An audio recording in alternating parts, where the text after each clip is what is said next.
ação educacional organizada pela EJUD, a Escola Judicial do Paraná, que promove a 4ª edição do evento Ciclos de Discussão e Atualização Jurídica, Competência das Câmaras Cíveis e Criminais do Tribunal de Justiça do Paraná. Nossos cumprimentos e agradecimentos ao nosso convidado, que apresentaremos logo mais, e às seguintes autoridades que compõem a mesa diretiva. Presidente do Tribunal de Justiça do Paraná, desembargador Luiz Fernando Tomasi Keppen. Diretor-geral da Escola Judicial do Paraná, desembargador Ramon de Medeiros Nogueira. Representante da 13ª Câmara Civil do Tribunal de Justiça do Paraná, desembargadora Rosana Andrigueto de Carvalho. Representante da 14ª Câmara Civil do Tribunal de Justiça do Paraná, desembargador João Antônio Demarque. Representante da 15ª Câmara Civil do Tribunal de Justiça do Paraná, desembargador Luiz Carlos Gabardo. Representante da 16ª Câmara Civil do Tribunal de Justiça do Paraná, desembargador José Laurindo de Souza Neto. E o palestrante de hoje, doutor Sérgio Cruz Arenhardt. Agradecemos ainda às demais autoridades, servidores, servidoras, convidados e convidadas que nos prestigiam. Estamos transmitindo este evento pela plataforma Teams. Caso haja algum problema técnico, orientamos que permaneçam conectados. E conectadas, aguardando orientações no campo chat. Aos telespectadores online, informamos que a presença é registrada automaticamente pelo Teams. Os dados de permanência na reunião serão utilizados para certificação. Os que acompanham o evento presencialmente poderão confirmar suas presenças através do QR Code na entrada deste auditório. As câmaras cíveis e criminais do Tribunal de Justiça do Paraná são organizadas por competências e, normalmente, a mesma competência é julgada por mais de uma câmara.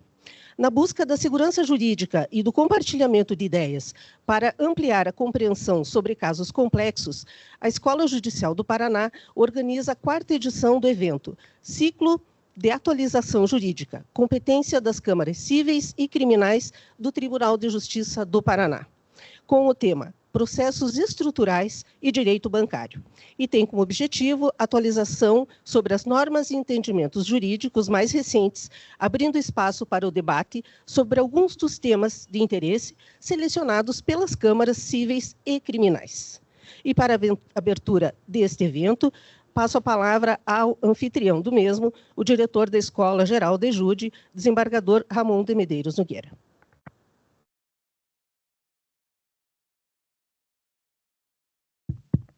Bom dia a todos e todas. É uma satisfação muito grande para nós abrirmos esse 4º ciclo de atualização jurídica e aqui com as câmaras de direito, né, nós chamamos câmaras de direito bancário, são as câmaras em maior número que nós temos da mesma matéria.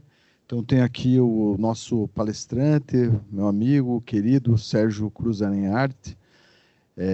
Temos aqui o desembargador Sérgio Arenhardt também, para nós um grande exemplo aí de magistrado, de homem público, e que consideramos sempre aí um dos grandes desembargadores que o Paraná teve, e faz muita falta, viu, desembargador Sérgio? Sempre uma referência para nós.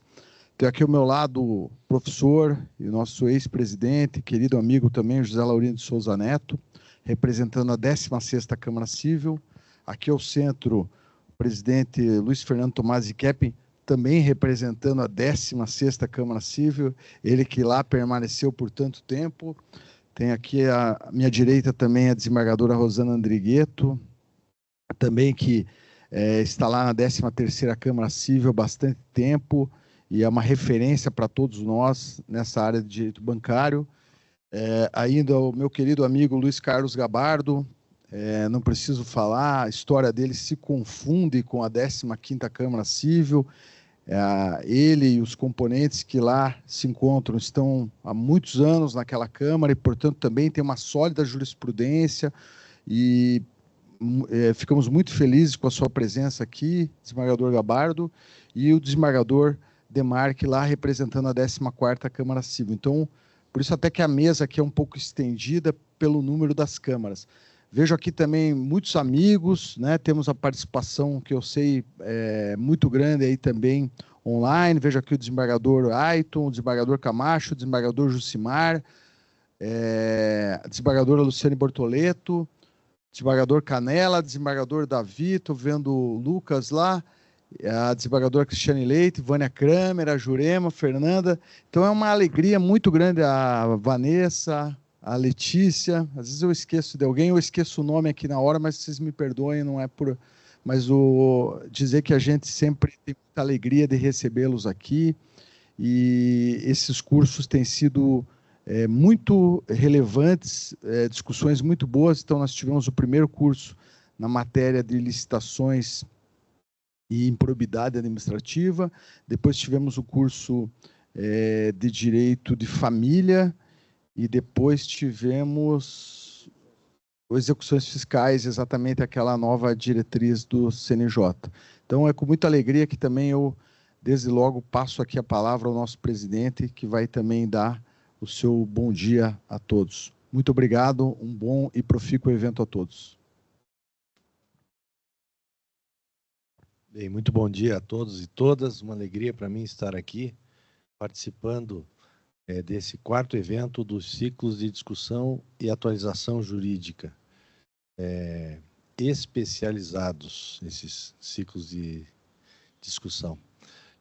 Logo que nós assumimos, eu cometi uma tarefa aqui ao desembargador Ramon, que é exatamente nosso diretor da Escola Judicial do Paraná, ele que é na gestão do desembargador José Laurindo de Souza Neto, ele nomeou o desembargador Ramon para ser o diretor. Na sequência, eu também mantive essa nomeação pela excelência dos trabalhos que vinham sendo realizados e, sobretudo, pela experiência profissional do desembargador Ramon, já que ele foi também diretor do curso de Direito da Faculdade de Direito de Curitiba, o que se revelou algo de extrema importância por conta exatamente da novidade dessa escola judicial, que Sua Excelência o desembargador José Laurindo criou. Mantido ele na coordenação, na direção dessa escola, a escola alcança aproximadamente 80 mil certificados distribuídos aos cursistas, o que revela realmente o grande trabalho que vem sendo realizado. Esses encontros são produto do trabalho dessa grande equipe da EJUDE, e esses encontros temáticos, eles têm uma função muito importante para a instituição, para promover um certo alinhamento de ideias. Depois, no plano das ideias, resolvido algumas questões, a gente vai para o plano fático, para nossa atuação diária, o que pode representar algum tipo de facilitação. Então, é um evento fechado, um evento focado para magistrados e assessores jurídicos, e nós aqui temos sempre pautado esses encontros na cientificidade deles, na busca de esclarecimentos e na busca da evolução do conhecimento a respeito das matérias tratadas.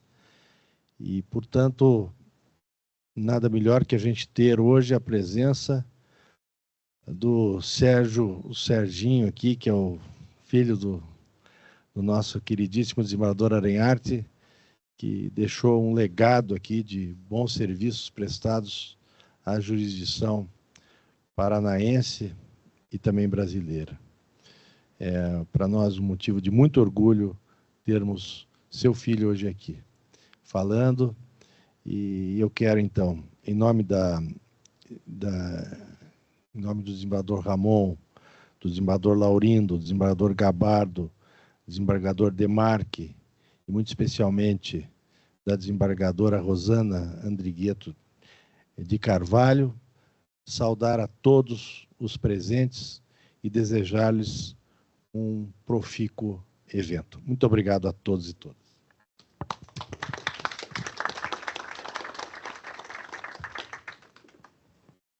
Ouviremos agora a representante da 13ª Câmara Cível do Tribunal de Justiça do Paraná, desembargadora Rosana Andrigueto de Carvalho.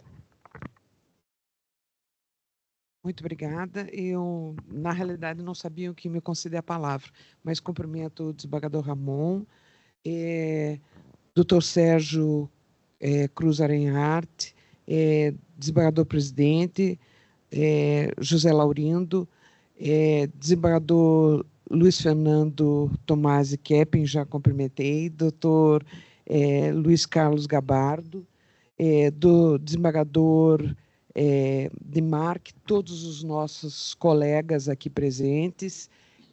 Eu desejo a todos um dia assim de bastante proveito. A nossa preocupação realmente aqui é troca de ideias, é uma evolução em relação aos nossos estudos. Como diz o nosso presidente, é um motivo de troca de ideias, é um motivo de preocupação em nosso estudo em relação às câmaras bancárias, especialmente. É uma tentativa de unificação dos nossos entendimentos, que é assim a previsão da legislação, para tentar reunir, para tentar trocar ideias, e o objetivo principal é de não pegar desprevenido o jurisdicionado, de que tenha tanta diversificação em nossos entendimentos. E da melhor maneira possível é tentar que a gente se reúna, discuta e do melhor objetivo possível é tentar realmente ver se existe uma pacificação em relação aos nossos entendimentos. Eu agradeço muitíssimo o doutor Sérgio, porque realmente aprendi muito com os seus ensinamentos, com o seu livro. Os meus assessores gostam muito de estudar com Vossa Excelência. Cumprimento o seu pai, porque realmente é um estímulo e deixou realmente um legado para o nosso tribunal e para o nosso país em relação aos seus ensinamentos. Eu cumprimento a todos e agradeço muitíssimo a todos que estão aqui presentes, principalmente o desembargador Ramon, pela iniciativa, pelo trabalho que vem fazendo em relação à escola. Muitíssimo obrigado, senhor presidente. Eu peço escusas, mas tenho outro compromisso, tenho que me ausentar. Muito obrigado.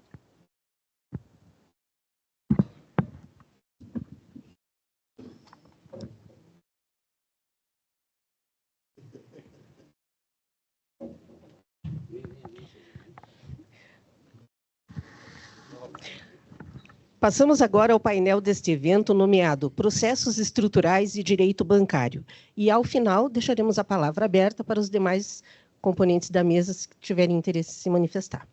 Nosso palestrante de hoje é o Dr. Sérgio Cruz Arenhart, pós-doutor pela Università degli Studi di Firenze, doutor e mestre em Direito pela Universidade Federal do Paraná, professor adjunto de Direito Processual nos cursos de graduação, mestrado e doutorado da Faculdade da Universidade Federal do Paraná, publicou 10 livros, um deles no exterior, e diversos artigos em revistas especializadas.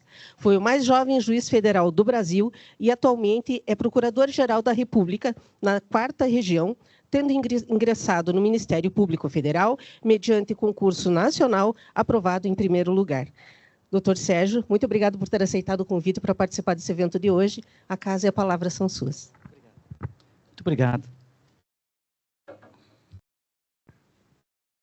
Bem, eu inicialmente queria agradecer demais o convite para estar aqui com todos os senhores. Para mim é uma enorme honra poder estar junto a esse tribunal, mais uma vez, um tribunal que eu conheço desde quando eu era quase criança. Eu frequento esse tribunal muito por força do meu pai, e para mim é sempre uma enorme alegria poder conversar com todos os senhores aqui sobre algumas questões de direito. Então, queria agradecer muito o convite, queria agradecer na pessoa do desembargador Keppen, uma honra tê-lo aqui nessa manhã para abrir esse evento, e também na pessoa do desembargador Ramon, que me fez esse convite há algum tempo atrás, num evento que a gente teve e estivemos juntos. Eu queria agradecer na pessoa de Vossas Excelências, que eu estendo esse agradecimento também na pessoa dos demais desembargadores, magistrados, servidores, assessores, técnicos, estagiários, enfim, a todos aqueles que estão conosco nessa manhã.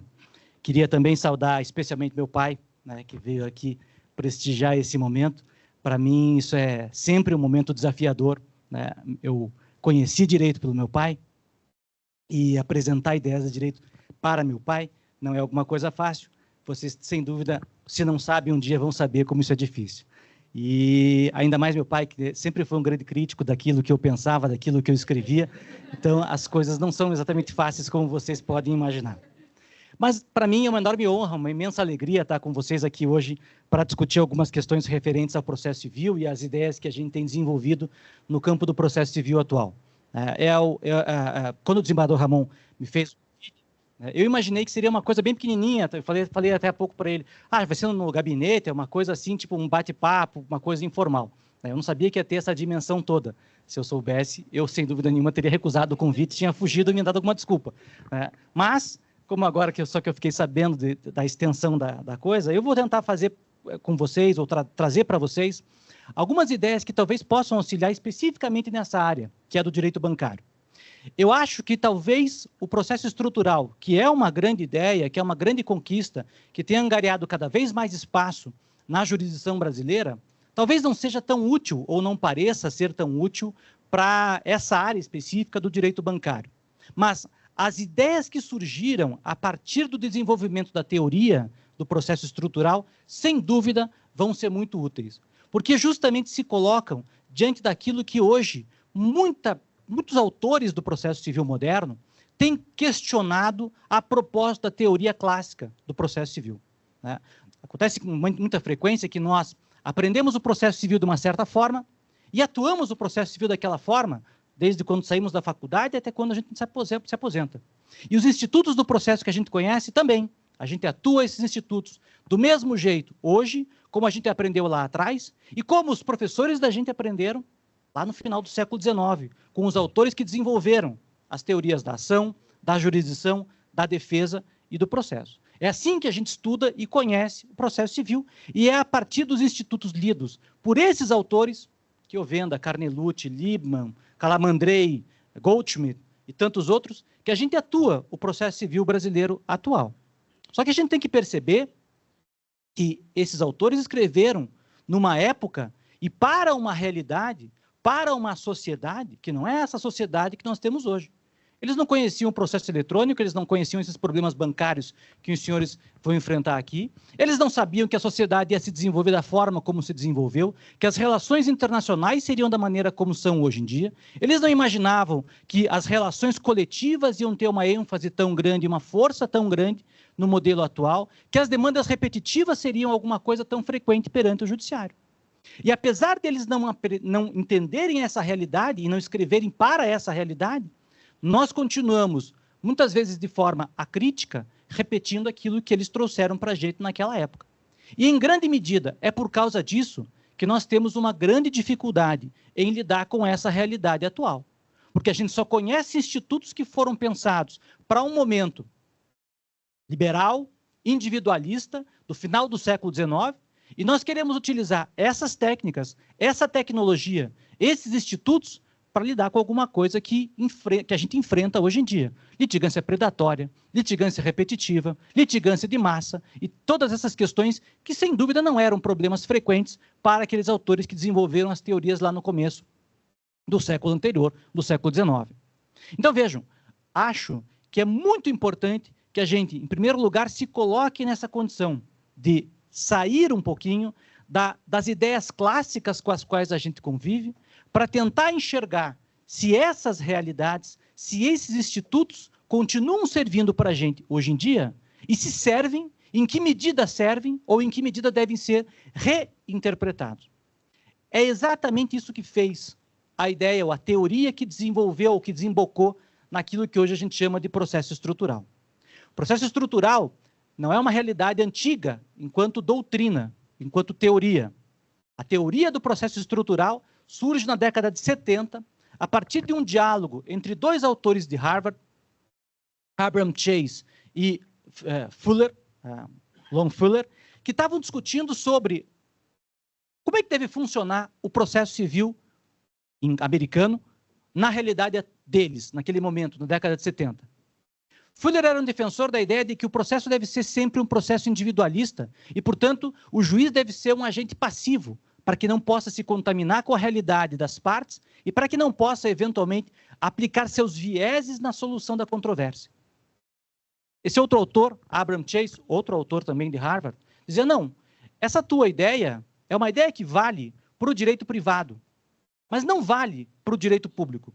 No direito público, quando eu tenho em discussão alguma questão que envolva um direito fundamental, aquilo que eles chamam de direito civil, ou quando envolva mesmo o Estado como um todo, a realidade é diferente.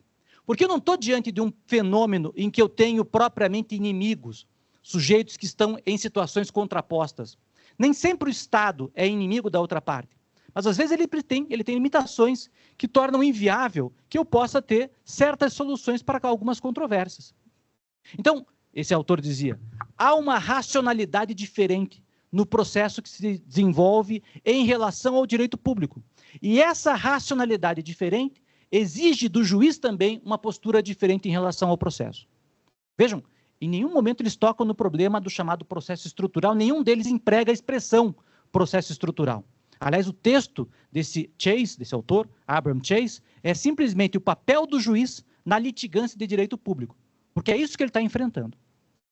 Um outro autor, um autor de Yale, chamado Owen Fiss, olha essa discussão desses dois autores e diz o seguinte, essa ideia que o Chase está desenvolvendo, essa ideia que o Chase acrescentou aqui, é uma ideia interessante.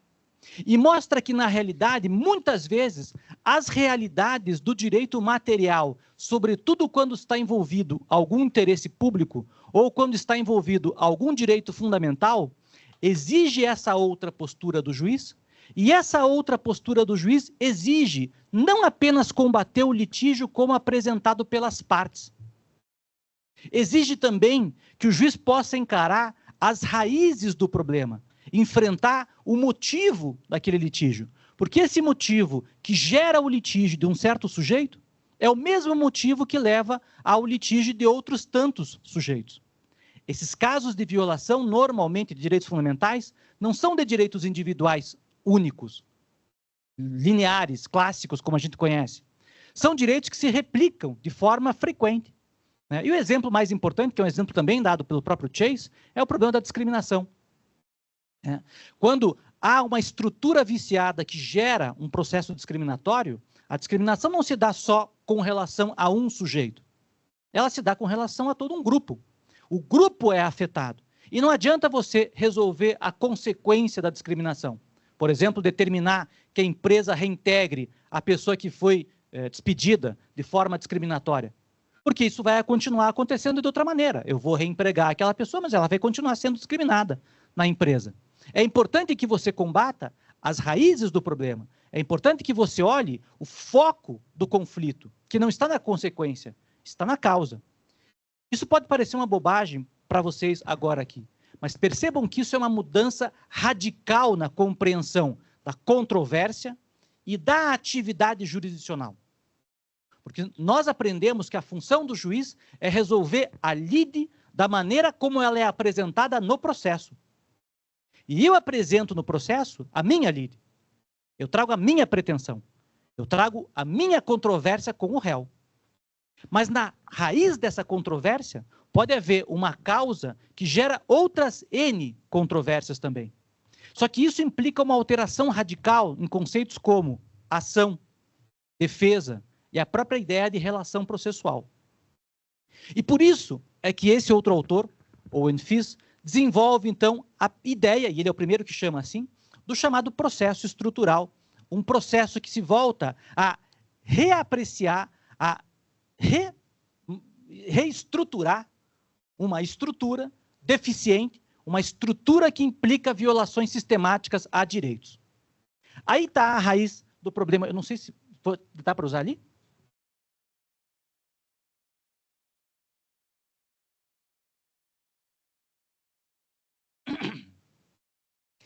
uma estrutura deficiente que implica violações sistemáticas a direitos e que, portanto, ao limitar dentro do processo o tratamento da questão apenas a uma consequência, isso, no fim das contas, só replica o problema e, muitas vezes, aumenta o problema. Então, um exemplo talvez seja até fácil de entender e que é muito comum aqui no Poder Judiciário Estadual também.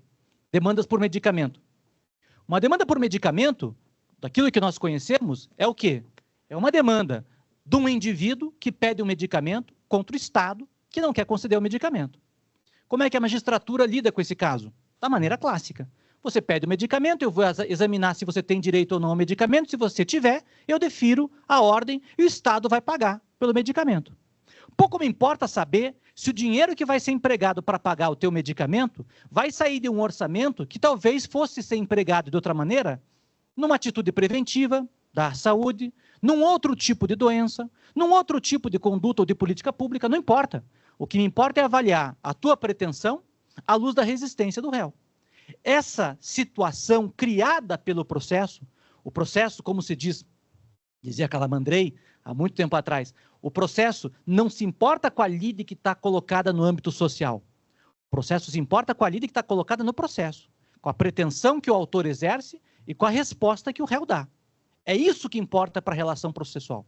Quando o que importa para nós é só isso, fica fora da cogitação do Poder Judiciário examinar quais são as consequências da decisão judicial sobre o fornecimento da medicação.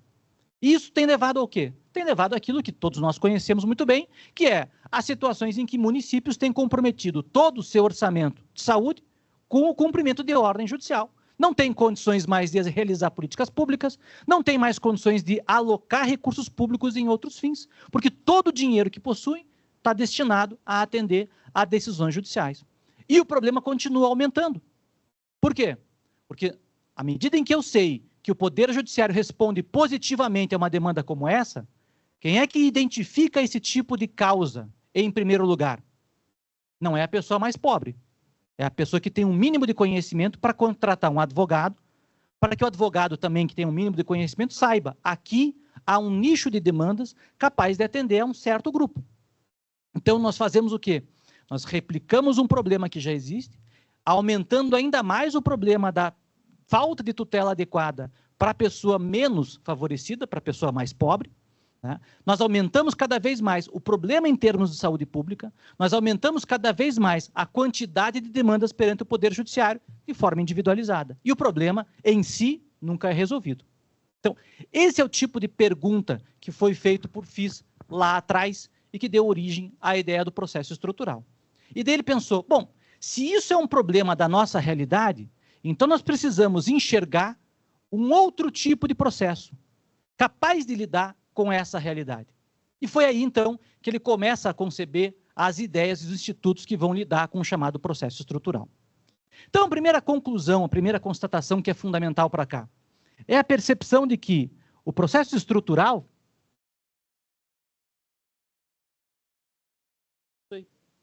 Ah, tá bom. Mais uma. Obrigado.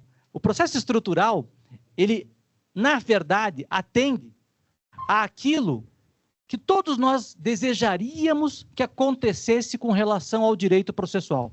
Provavelmente todos nós aprendemos direito processual com essa premissa, mas nunca exercemos essa premissa. Todo mundo, provavelmente aqui, aprendeu o processo civil sob a lógica daquilo que Cândido Dinamarco chamava de instrumentalidade do processo.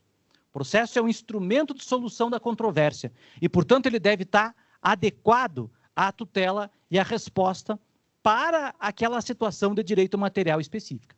Os processos devem ser adequados a responder à realidade. Né? Ou, como dizia uma frase conhecida, de que o venda, embora dada num outro contexto, o processo deve dar à parte aquilo e tudo aquilo que ela tem direito de obter perante o direito material. Na verdade, a gente aprendeu isso lá, mas a gente nunca praticou isso na vida concreta da gente. Porque, embora a gente aprenda isso lá, depois a gente aprende. A ação é abstrata. A relação jurídica processual é uma só. A defesa é um direito público subjetivo e abstrato de reagir à pretensão do autor. E a função jurisdicional, ou é a função ligada à atuação do direito, ou então é aquela ligada à solução da controvérsia tal como posta em juízo.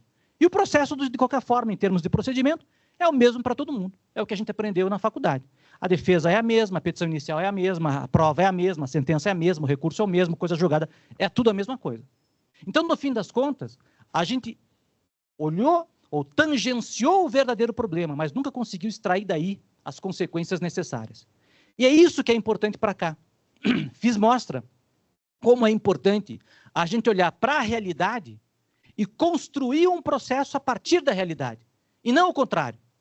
Não ter um processo e tentar encaixar a realidade nesse processo. Porque senão a gente vai repetir aquilo que a gente fazia quando a gente era criança. Acho que talvez algum de vocês tenha ganho, quando era criança, bem pequenininho, um daqueles brinquedos que tinha lá um cubo, tinha um cilindro, tinha uma estrela, e você tinha que encaixar nos lugares aquelas coisinhas. Pois a gente parece que não aprendeu nada com aquele brinquedo. Porque a gente continua querendo enfiar a estrela no lugar do cilindro e acha que vai entrar. E não vai entrar. E é o que vocês também percebem aqui.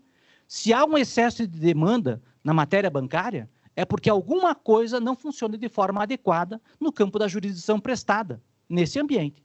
Não é só nesse ambiente, falei há pouco, é também no ambiente da matéria de medicamento, é também na matéria de políticas públicas de modo geral, é também na matéria de uma série de outras questões privadas, como também depois a gente vai olhar. Mas o fato é que, se há esse excesso de demanda, é porque há uma reação, uma resposta estatal jurisdicional que não tem funcionado de forma adequada. E isso mostra, diz esse autor, isso mostra a necessidade de que nós olhemos em primeiro lugar para o direito material, para a realidade do conflito e pense a partir daí o que essa realidade pode informar e pode impactar em termos processuais.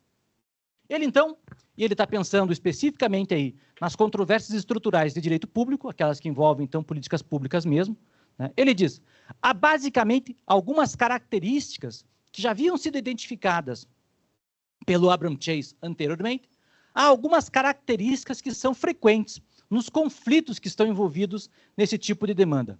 A primeira dessas características, diz ele, é a ideia da multipolaridade.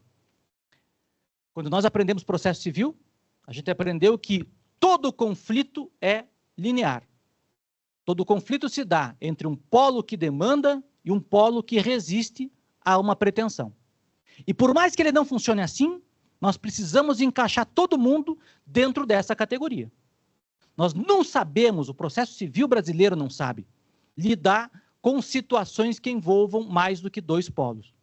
Tanto que vejam a dificuldade que nós temos de trabalhar com a ideia da intervenção de terceiros até hoje no processo civil. O terceiro interveniente, ou ele está em um dos polos da relação principal, ou eu não sei o que fazer com esse sujeito. É o caso do amicus curiae.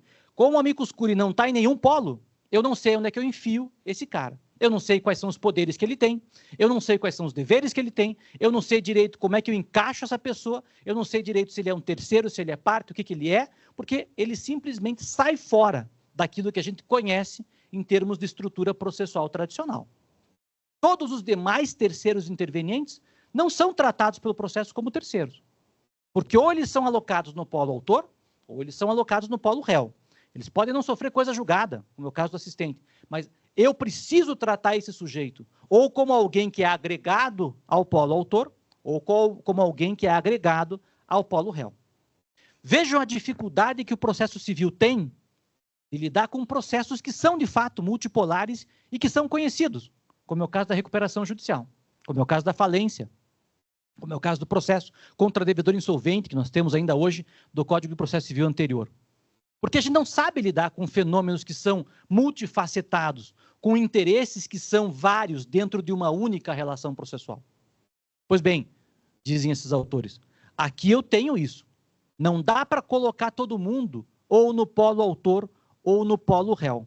Há vários interesses diferentes que precisam ser respeitados como interesses diferentes e que precisam ser trabalhados no processo como interesses diferentes para que esse processo possa se desenvolver de forma legítima.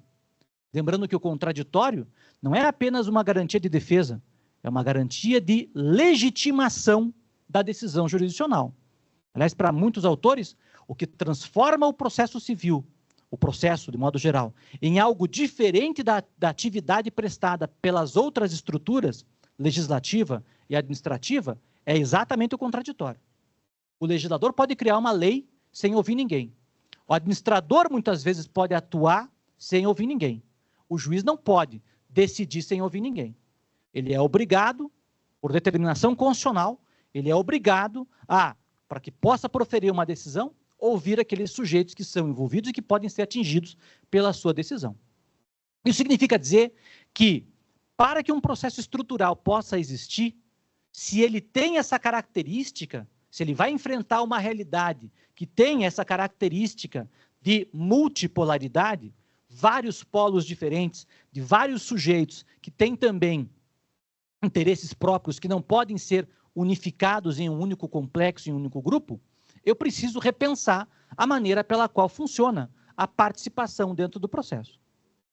Isso é muito importante. Muito importante. Pode não parecer, mas é muito importante. A desembargadora Rosiane mencionou o problema da necessidade de uniformizar o entendimento dos tribunais, de dar solução para essas questões de massa que frequentemente aparecem perante o Poder Judiciário.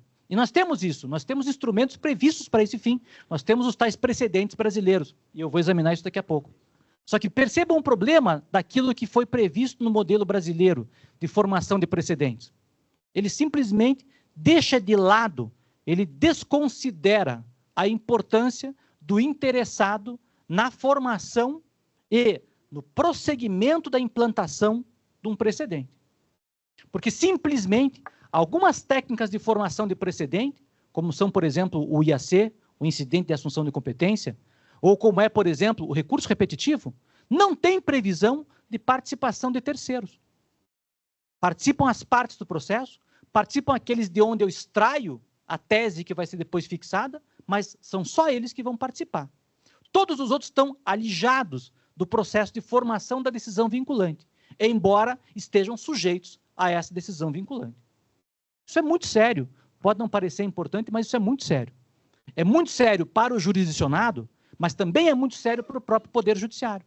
Porque é exatamente essa falta de representatividade adequada dos sujeitos que intervêm na formação desse precedente que leva às dificuldades que, imagino, os senhores mesmos têm percebido, na aplicação dessas teses. Porque eu vou aplicar uma tese e aparece um sujeito com uma ideia diferente. Diz, não, peraí, vocês não tinham pensado lá atrás, quando formaram essa decisão, vocês não tinham pensado nesse argumento aqui, ó. É verdade, eu não tinha pensado mesmo sobre esse argumento. E eu tenho que pensar sobre esse argumento. E para pensar sobre esse argumento, eu vou ter que talvez rever o precedente que eu formei. E é por isso que vocês vão ver, volta e meia, o próprio Tribunal Superior, o STJ, às vezes até o Supremo Tribunal Federal, dizendo, olha, eu tinha formado aqui um precedente, mas eu voltei atrás. Ou não é bem assim. Talvez tenha casos em que eu não vou aplicar aquela minha ideia. Talvez o exemplo mais gritante e mais presente, ou mais atual, é exatamente a decisão do Supremo Tribunal Federal em matéria de permissão de, que é o caso da competição de processo civil desse ano, né? As declarações de constitucionalidade em matéria de tributo e efeito retroativo ou não retroativo das cobranças, inclusive afastando coisa julgada já formada. Então, esse tipo de solução que o Supremo Tribunal Federal deu, agora, talvez tenha que rever, justamente porque percebeu, tem coisas que eu decidi e que eu não tinha percebido que eu estava decidindo. Tem argumentos que eu não considerei e que talvez devesse ter considerado, justamente para que formasse uma decisão mais adequada aqui. Isso é um problema que decorre da falta de participação adequada na formação do precedente. E é uma coisa até natural que aconteça assim, né? Afinal de contas, funciona assim na academia, funciona assim na lei, funciona assim na atuação jurisdicional, né? Nós temos uma ideia sobre como resolver um problema, mas muitas vezes essa nossa ideia primeira, ela é afastada, porque a gente dialoga com alguém e diz, mas você não viu que tem tal problema? Será que não tem tal dificuldade? O órgão colegiado funciona assim, né? Eu saio com uma percepção de que eu vou resolver esse conflito do jeito tal. Aí converso com o colega do lado que diz, pô, mas isso aqui não teria tal tipo de dificuldade? Ah, é mesmo, vou refazer meu voto, vou repensar a solução para essa controvérsia. É a mesma coisa que acontece em relação ao contraditório. A participação dos sujeitos, ela é importante, não apenas do ponto de vista teórico, para legitimar a solução do Poder Judiciário, mas também porque essa participação dá uma amplitude maior de cognição que permite uma solução mais adequada para a controvérsia. Nós já vamos ver também alguma questão ligada a isso aqui. Uma segunda característica que esses autores identificavam para o problema estrutural era a ideia da chamada complexidade, ou é a chamada complexidade. Complexidade não no sentido de dizer que há uma questão difícil de ser resolvida. Não é isso que significa complexidade. Complexidade aqui é uma ideia que vem das ciências naturais, que trabalham com a ideia de sistemas simples e sistemas complexos. Se diz que um sistema é complexo quando, a partir de uma certa interferência no sistema, eu não sei como é que o sistema vai reagir. Isso é um sistema complexo. Um sistema é simples quando, a partir de uma certa intervenção no sistema, eu sei como ele reage. Se eu dou um determinado medicamento para a pessoa, eu sei qual é a consequência daquele medicamento no organismo da pessoa. Se eu introduzo uma espécime nova dentro do hábitat nacional, eu não sei que fim que vai gerar aquilo ali. Essa espécie nova pode dominar o hábitat, ela pode simplesmente sumir, ela pode mudar toda a organização daquele hábitat, e assim funciona um sistema complexo. Pois, dizem esses autores, os conflitos estruturais são conflitos complexos, porque eu muitas vezes acho que uma certa resposta vai dar um resultado X e ele não acontece. Há um exemplo que é famoso e que é muito bom em relação a isso, que foi o problema das creches em São Paulo. Então, o direito fundamental à creche, e no Estado de São Paulo, o Ministério Público de São Paulo ajuizou uma ação civil pública pedindo que o Estado de São Paulo arrumasse mais vagas em creche para atender à demanda das crianças daquele Estado. O juiz deu uma ordem dizendo, tá bom, abre mais tantas vagas de creche. O Estado de São Paulo cumpriu, abriu tantas vagas de creche. Só que não contratou mais professor, não arrumou mais estrutura, só numa sala em que antes cabiam 20 crianças, agora vão caber 40 crianças. Essa foi a resposta que se deu para o problema. O que aconteceu? Professores começaram a ficar doentes, crianças começaram a ter problemas e não iam mais para a aula, porque a estrutura não comportava aquele número de crianças lá dentro, e o problema, ao invés de ser resolvido, só foi agravado. Isso é uma situação complexa. Isso levou o judiciário a ter que rever a primeira decisão e a dizer, pô, aquela solução não dá certo, nós precisamos de uma outra solução adequada a esse tipo de problema. Isso é consequência própria de um sistema complexo e de um problema complexo. Quando o processo civil foi concebido, ele foi concebido para lidar com problemas simples. Há um credor que não recebe um dinheiro, há um devedor que não quer pagar. Você manda pagar, o devedor paga, o credor recebe, acabou o problema. Isso é um sistema simples. Aqui eu tenho um problema complexo. Eu não tenho um devedor que não quer pagar. Eu não tenho um credor que pretende um crédito e deu. Aqui eu tenho um problema muito difícil de ser resolvido. Mas, além de ser muito difícil, um problema de solução imprevisível. Um problema de solução imprevisível não pode ser tratado do mesmo jeito como eu trato um problema de solução previsível. No caso do credor, eu sei que a hora em que o juiz determinar entregue o crédito para o credor, acabou o problema cuja solução é dada para o Poder Judiciário. Aqui não. Aqui eu preciso pensar se aquela resposta que eu dei funcionou e, quem sabe, ter que readaptar essa resposta para outras realidades. Essa dificuldade faz com que eu tenha que rever, por exemplo, estruturas como todas aquelas ligadas à estabilização da solução judicial. Coisa julgada, preclusão, esgotamento da função jurisdicional de primeiro grau, tudo isso precisa ser repensado, porque é natural que seja assim dentro de um processo que trabalhe com uma realidade complexa como essa daqui. Há um caso famoso nos Estados Unidos que envolve as prisões no Arkansas, um estado americano. O processo em primeiro grau demorou mais de 20 anos para ter uma solução final. E a solução final não foi a solução adequada, ela só foi a solução final. O juiz diz, chega, eu não vou mais mexer com isso aqui, porque deu. Agora, o problema continua, mas tem agora que ser resolvido de outra esfera, de outra forma, através aí da intervenção do legislativo. Mas isso é próprio aí da dimensão da realidade daquilo que a gente chama de problema complexo. Terceiro problema, ou terceira característica desse tipo de controvérsia, ou desse tipo de problema, é aquilo que a gente chama de prospectividade. De novo, uma diferença daquilo que a gente aprendeu comumente dentro do ambiente do processo civil. O processo civil foi criado para lidar com realidades retrospectivas. É o problema lá do sujeito que tem o crédito, que não quer pagar, isso está no passado. Do sujeito que invadiu a posse da outra pessoa, isso está no passado. Do sujeito que não cumpriu o contrato, também está no passado.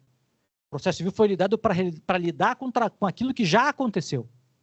Ele não foi montado para lidar com alguma coisa que não aconteceu.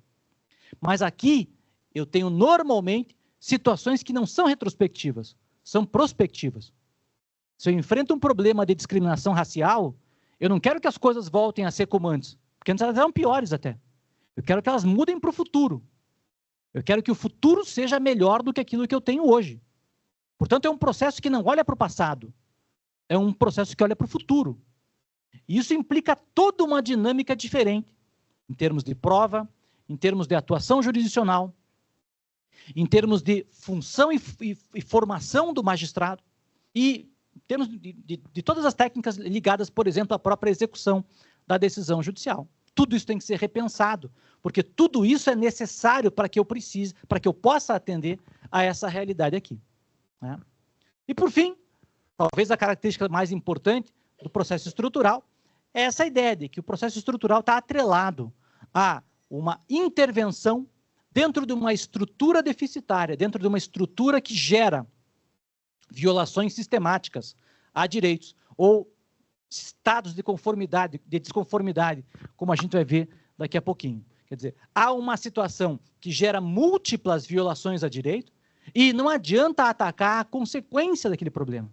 Eu preciso olhar a raiz do problema, porque só atuando na raiz do problema é que eu vou gerar alguma solução que seja realmente virtuosa, que pode produzir efeitos benéficos lá para o futuro.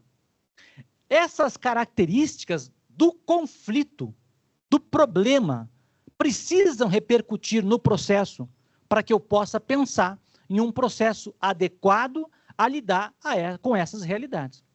Essas características não são do processo, elas são da situação material, da sociedade, do conflito em si. Mas o processo que queira dar uma resposta a esses problemas precisa repensar seus instrumentos para poder, então, oferecer uma resposta adequada para cá. Já foi. Obrigado. E o que precisa ser revisto aí? Bom, na verdade, praticamente tudo. Mas aqui vocês têm, por exemplo, algumas das questões em termos de processo que exigem ser repensadas para que a gente possa, de fato, pensar em um processo adequado a lidar com essa realidade. Eu não vou examinar com vocês um a um desses problemas, mas vou me limitar a dizer que tudo isso tem novos ares hoje, graças à percepção da realidade estrutural.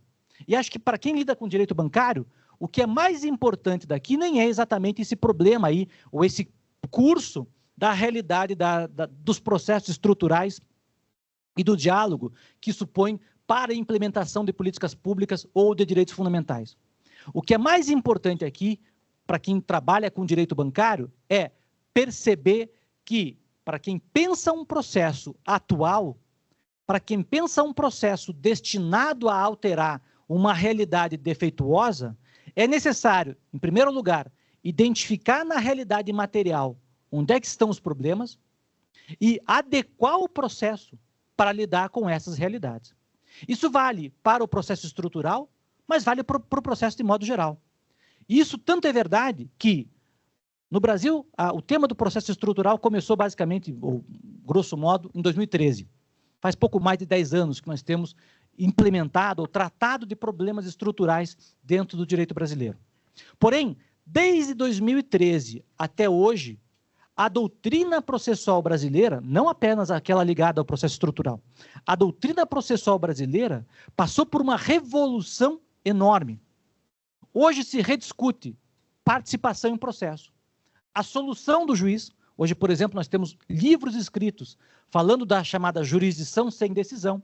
O professor Marinoni foi um dos autores precursores dessa ideia. O professor Antônio Cabral é outro autor que desenvolve muito essa ideia. Então, o juiz possa prestar jurisdição, embora não decida a controvérsia. Nós temos autores que vão repensar o modelo de participação no processo. Nós temos autores que vão repensar a prova no processo civil de modo geral.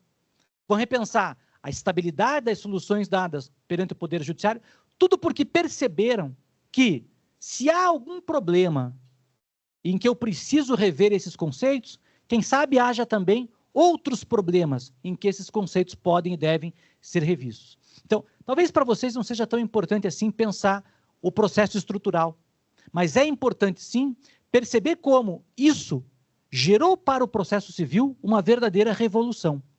Hoje nos importam mais as relações entre aquilo que acontece na realidade e a repercussão daquilo que pode acontecer para o processo, do que propriamente repensar ou continuar mantendo os pensamentos naquilo que a gente pensava anteriormente sobre as estruturas processuais clássicas. Então, a ideia, na verdade, é perceber o seguinte: se o direito material me dá uma certa realidade, o processo tem que dar uma resposta para lidar com essa realidade. Isso é o elemento talvez mais importante para cá. E daí decorre o sucesso ou o insucesso de várias soluções que são dadas para problemas recorrentes, para problemas repetitivos, como são, e aí sim, o problema bancário. Dado isso, eu vou examinar 2 casos que, na minha opinião, são paradigmáticos para que vocês possam entender. Onde a percepção dessa relação foi bem feita e gerou uma solução adequada, e onde a percepção dessa relação foi mal feita e gerou uma solução muito inadequada. O primeiro exemplo que eu dou, e esse é um problema estrutural mesmo, talvez não seja um problema tão impactante aqui na Justiça Estadual, mas acho que é um problema do conhecimento do Poder Judiciário de modo geral. O INSS, recorrentemente, um órgão deficitário, gera um grande problema para o Poder Judiciário, muito desse problema decorrente do atraso, da demora na solução das questões previdenciárias. Acho que isso é do conhecimento geral. Mas esse problema foi amplificado e muito no período da pandemia, porque o INSS ficou fechado, as pessoas, no entanto, não paravam de envelhecer, não paravam de ficar doentes. Então, as pessoas continuavam tendo suas demandas junto ao INSS e o INSS simplesmente não dava resposta nenhuma a esses problemas. Isso gerou uma série de ações coletivas propostas contra o INSS para pedir que o INSS resolvesse esse déficit que tinha, né, esse passivo que tinha, num prazo razoável. Esses casos acabaram chegando, alguns deles, ao Supremo Tribunal Federal. E o Supremo Tribunal Federal, num primeiro momento, disse sim, o Judiciário pode sim impor ao INSS um prazo para a solução razoável desses casos previdenciários. Essa é a solução dada lá pelo tema 1066 do Supremo Tribunal Federal.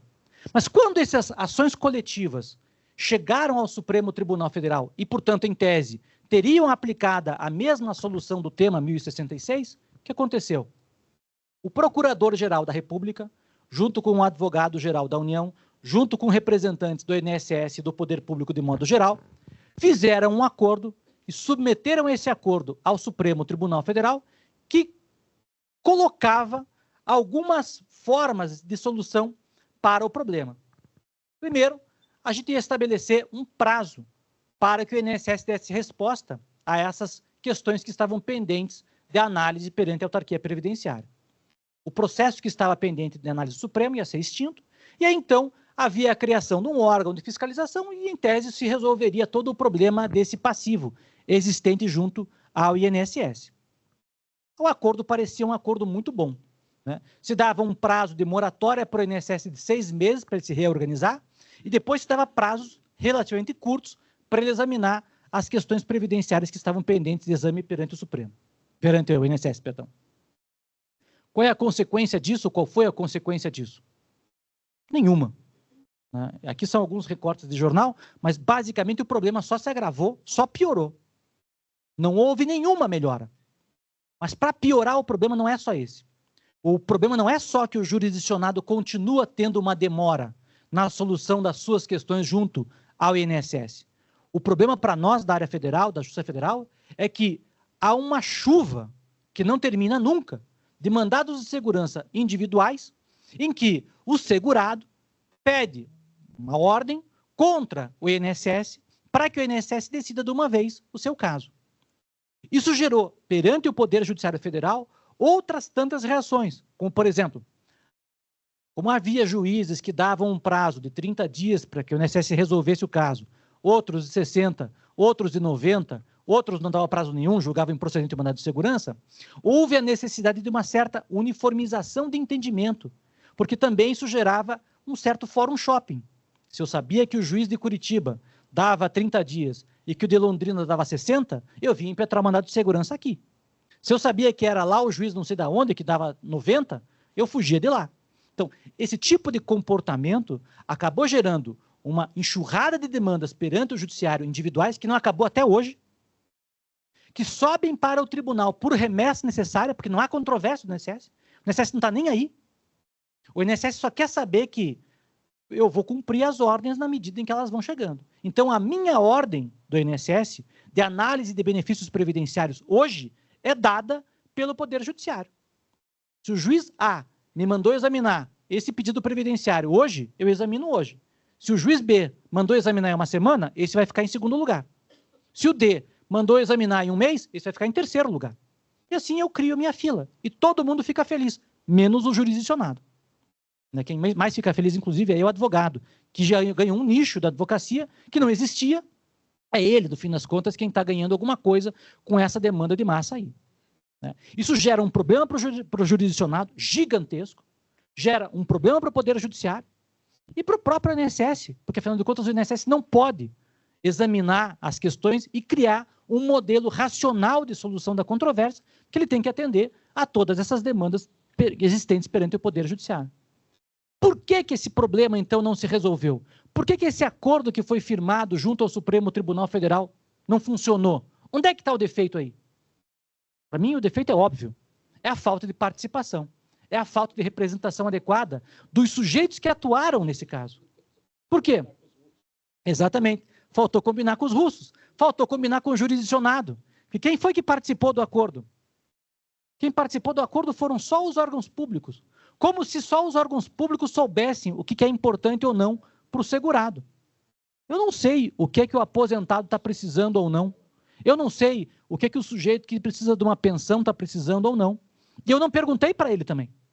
O Procurador-Geral da República, junto com outras grandes autoridades do poder público, costuraram esse acordo e simplesmente não conversaram com os russos. E ao não conversarem com os russos, fizeram com que eu, aposentado, que não ganhei minha aposentadoria, diga, pô, eu não vou aceitar esse acordo do qual eu não participei, ou no qual eu não pude participar, ou para o qual eu não pude interferir. Eu quero uma solução para o meu caso. E você vai me dar uma solução para o meu caso, porque eu tenho um direito fundamental a isso. Então, o problema se agravou muito, porque o judiciário não teve a compreensão adequada do conflito, e não tinha como ter, porque não ouviu essas pessoas aqui. E, exatamente, porque essas pessoas não estavam engajadas no acordo, elas não se sentem vinculadas a esse acordo. É esse um dos grandes problemas aí de um processo estrutural, mas que pode também se estender para casos não estruturais. E eu dou um exemplo que é de direito bancário, que sem dúvida nenhuma incomoda o judiciário até hoje. O acordo também feito perante o Supremo Tribunal Federal em relação aos expurgos inflacionários. Todo mundo gosta do acordo, menos eu, que sou o cara que tinha o crédito.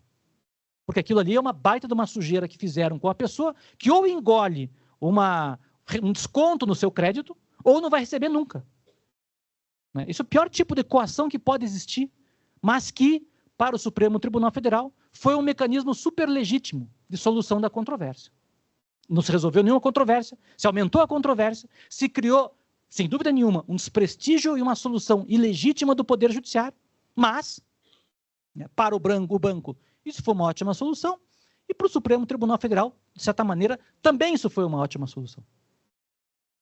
Então, esse tipo de diálogo, esse tipo de novo mecanismo, nova forma de diálogo, é algo que a gente aprendeu com os processos estruturais, mas que precisa aplicar não apenas para o processo estrutural, precisa aplicar para o processo civil de modo geral.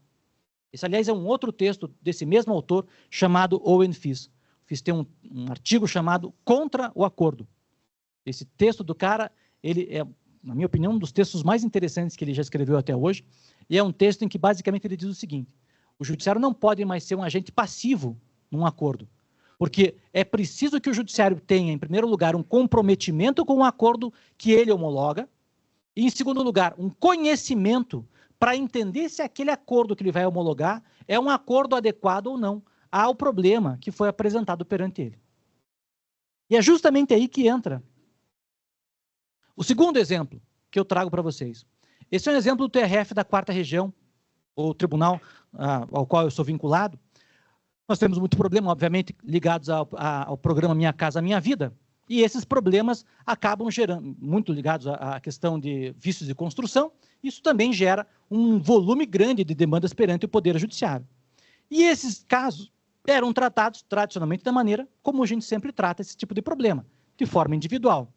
Aí acontecia que, num mesmo condomínio, um ganhava, o outro não ganhava, tinha que corrigir esse problema, não tinha que corrigir aquele problema, então a fissura de um apartamento era corrigida, a do outro não era corrigida.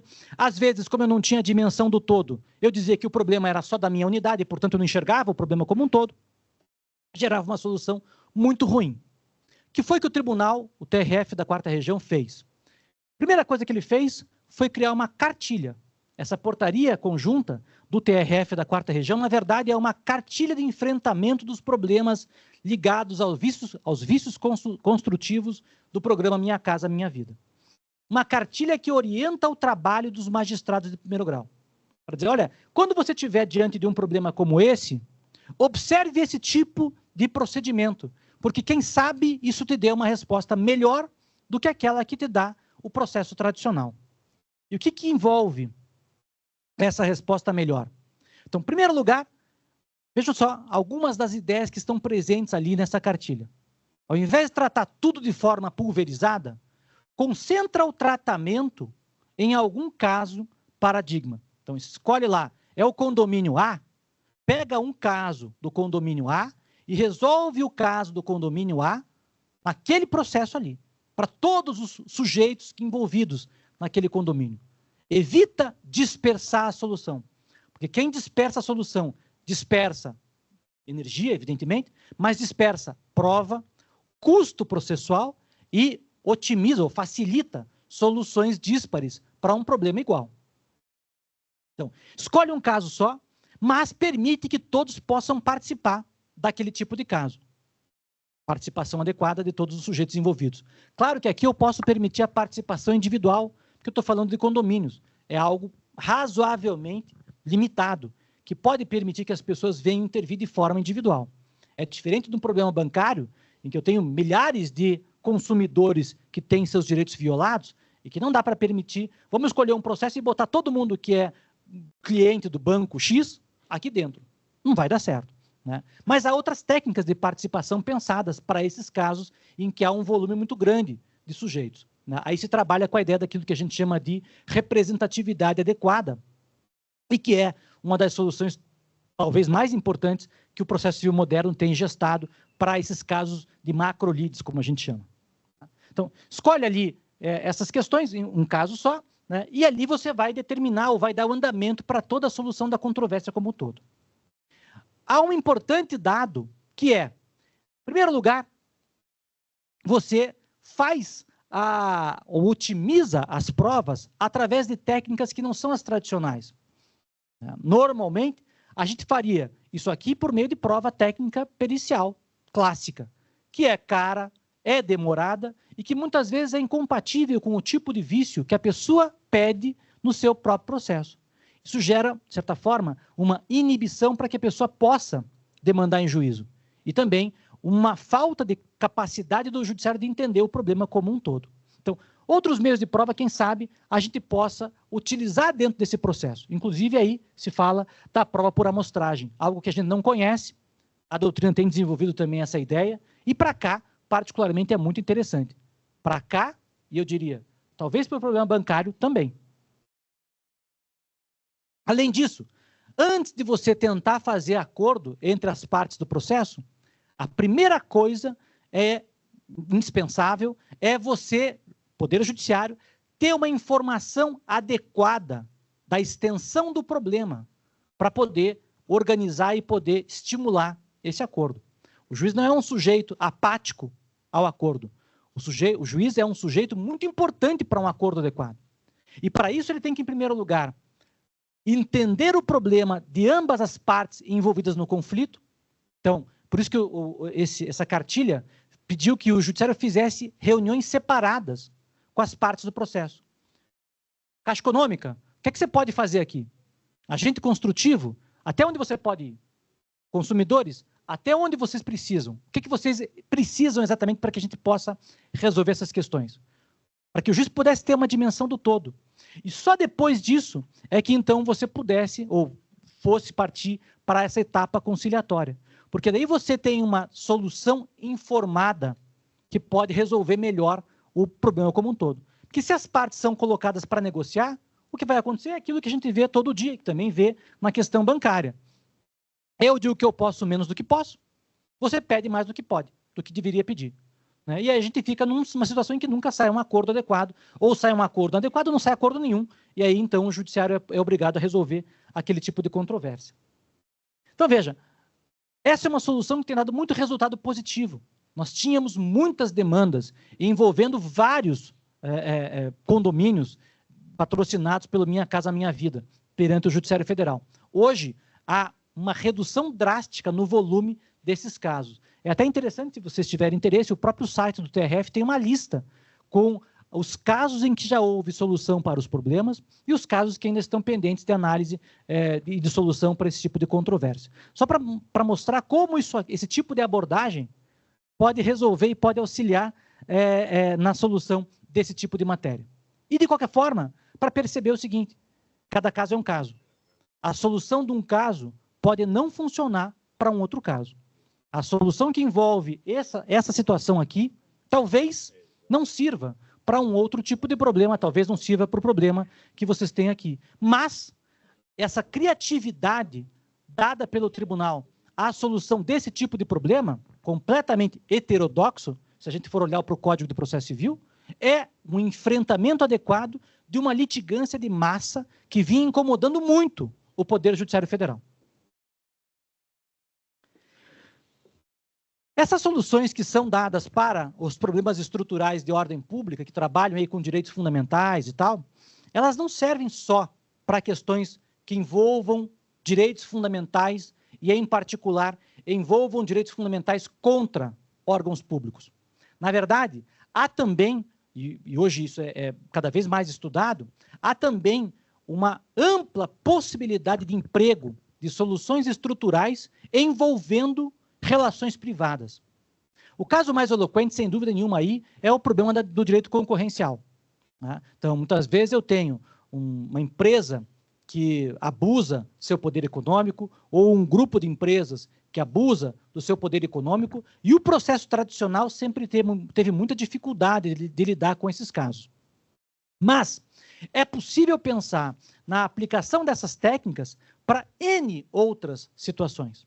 Só que é claro que dentro de um ambiente que trabalha numa lógica de mercado, há uma certa racionalidade própria, tanto na solução, como na participação, como na criação de um processo adequado a lidar com essa realidade. Esse autor que eu cito ali, o Hellman, tem um texto muito interessante, até para a Carolina que trabalha com direito constitucional, é um texto muito interessante porque ele trabalha com direitos fundamentais no ambiente privado, olhando por uma perspectiva americana. Ele vai dizer o seguinte, é muito difícil você intervir num domínio como é o mercado, porque o mercado tem um equilíbrio próprio, e a intervenção judicial, às vezes, estraga um equilíbrio que já está formado. E ele dá um exemplo, que é um exemplo que é interessante, ele dá dois, e eu vou dar os dois porque eu acho que os dois são interessantes. O primeiro exemplo que ele dá é o exemplo do que aconteceu na época, ele dá o exemplo da gripe suína, a gente poderia atualizar para o problema da Covid. Imagina que eu sou uma empresa farmacêutica que crio um medicamento para combater a Covid, ou que cria uma vacina para a Covid. E, dentro de um país X, eu ingresso com uma medida judicial, outra pessoa, ingresso com uma medida judicial para quebrar a patente daquela farmácia, para dizer, eu quero que todo mundo receba esse fármaco, eu quero que, então, tenha acesso à fórmula daquele medicamento para todo mundo poder utilizar. A solução, no primeiro momento, parece muito boa, porque todo mundo vai ser beneficiado de uma ordem como essa. Mas, a médio prazo, isso significa para o mercado dizer o seguinte, não invista nesse tipo de coisa, você investiu uma grana louca nesse tipo de estudo, não invista nisso, porque eu vou tomar de você aquilo que você descobrir. E a longo prazo, ao contrário do que você imaginava, você não vai ter a empresa como um aliado do poder público, porque nesse caso é o que ela estaria fazendo. Ela estaria descobrindo um medicamento que importa para a saúde pública. Você vai ter a empresa como um inimigo do poder público. E a empresa inimigo do poder público é a pior coisa para o poder público, porque o poder público vai ter que assumir sozinho toda a prestação daquele valor público, daquele interesse público. Um outro exemplo que ele dá é um exemplo que envolve a seguinte situação. Imagina que uma empresa resolve atuar no ramo de construção de casa. E ela começa a construir casa que tem um determinado tamanho, que tem uma determinada forma. E ela tem lucro com isso. Mas o Estado começa a intervir nessa atividade, seja por ordem judicial ou mesmo que fosse por ordem administrativa.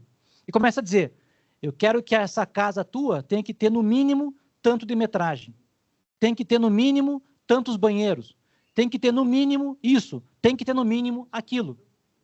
Vai haver um determinado momento em que a empresa vai dizer, ah não, agora eu não ganho mais lucro com isso, eu não quero mais atuar nisso. E de novo, eu vou ter uma situação em que uma empresa que estava alinhada ao interesse do Estado, porque ela estava produzindo casa popular, isso ajudava a eliminar ou a diminuir o problema do risco, né, de falta de habitação, agora essa empresa sai desse mercado, vai atuar em qualquer outra coisa, e o Estado, de novo, tem que assumir o compromisso de atender a esse tipo de demanda. Então, de fato, o mercado tem uma lógica própria, e a intervenção nossa no mercado, ela exige muita cautela. Eu lembro de uma ação que nós propusemos, a gente propôs lá no Ministério Público Federal, uma ação, há muito tempo atrás, que envolvia um produto que um determinado banco fornecia aos clientes sêniores. O sujeito era idoso e ele ganhava um cartão de crédito específico, tá? Que tinha um determinado tipo de regime. A gente propôs a ação contra o banco X, dizendo, isso que você está fazendo é ilegal.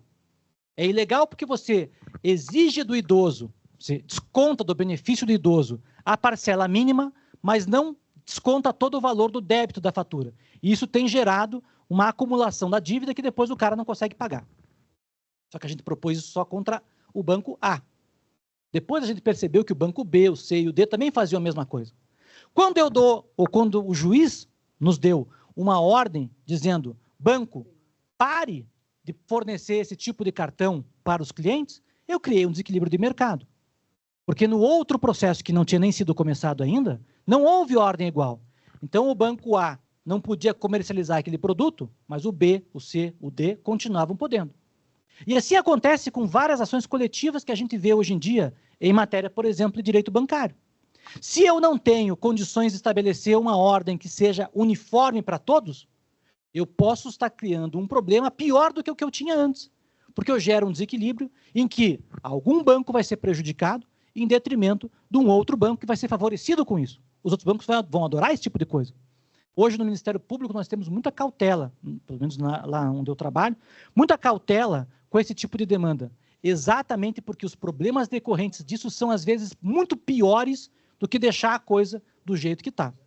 E a mesma dificuldade tem o Poder Judiciário de enfrentar esse tipo de questão. Então, há sim essa possibilidade, né? Nem toda demanda estrutural envolvendo situações privadas envolve casos de ilegalidade. Nós temos vários casos de demanda estrutural em que o comportamento do réu não necessariamente é ilegal, mas gera uma situação que a gente chama de situação de desconformidade.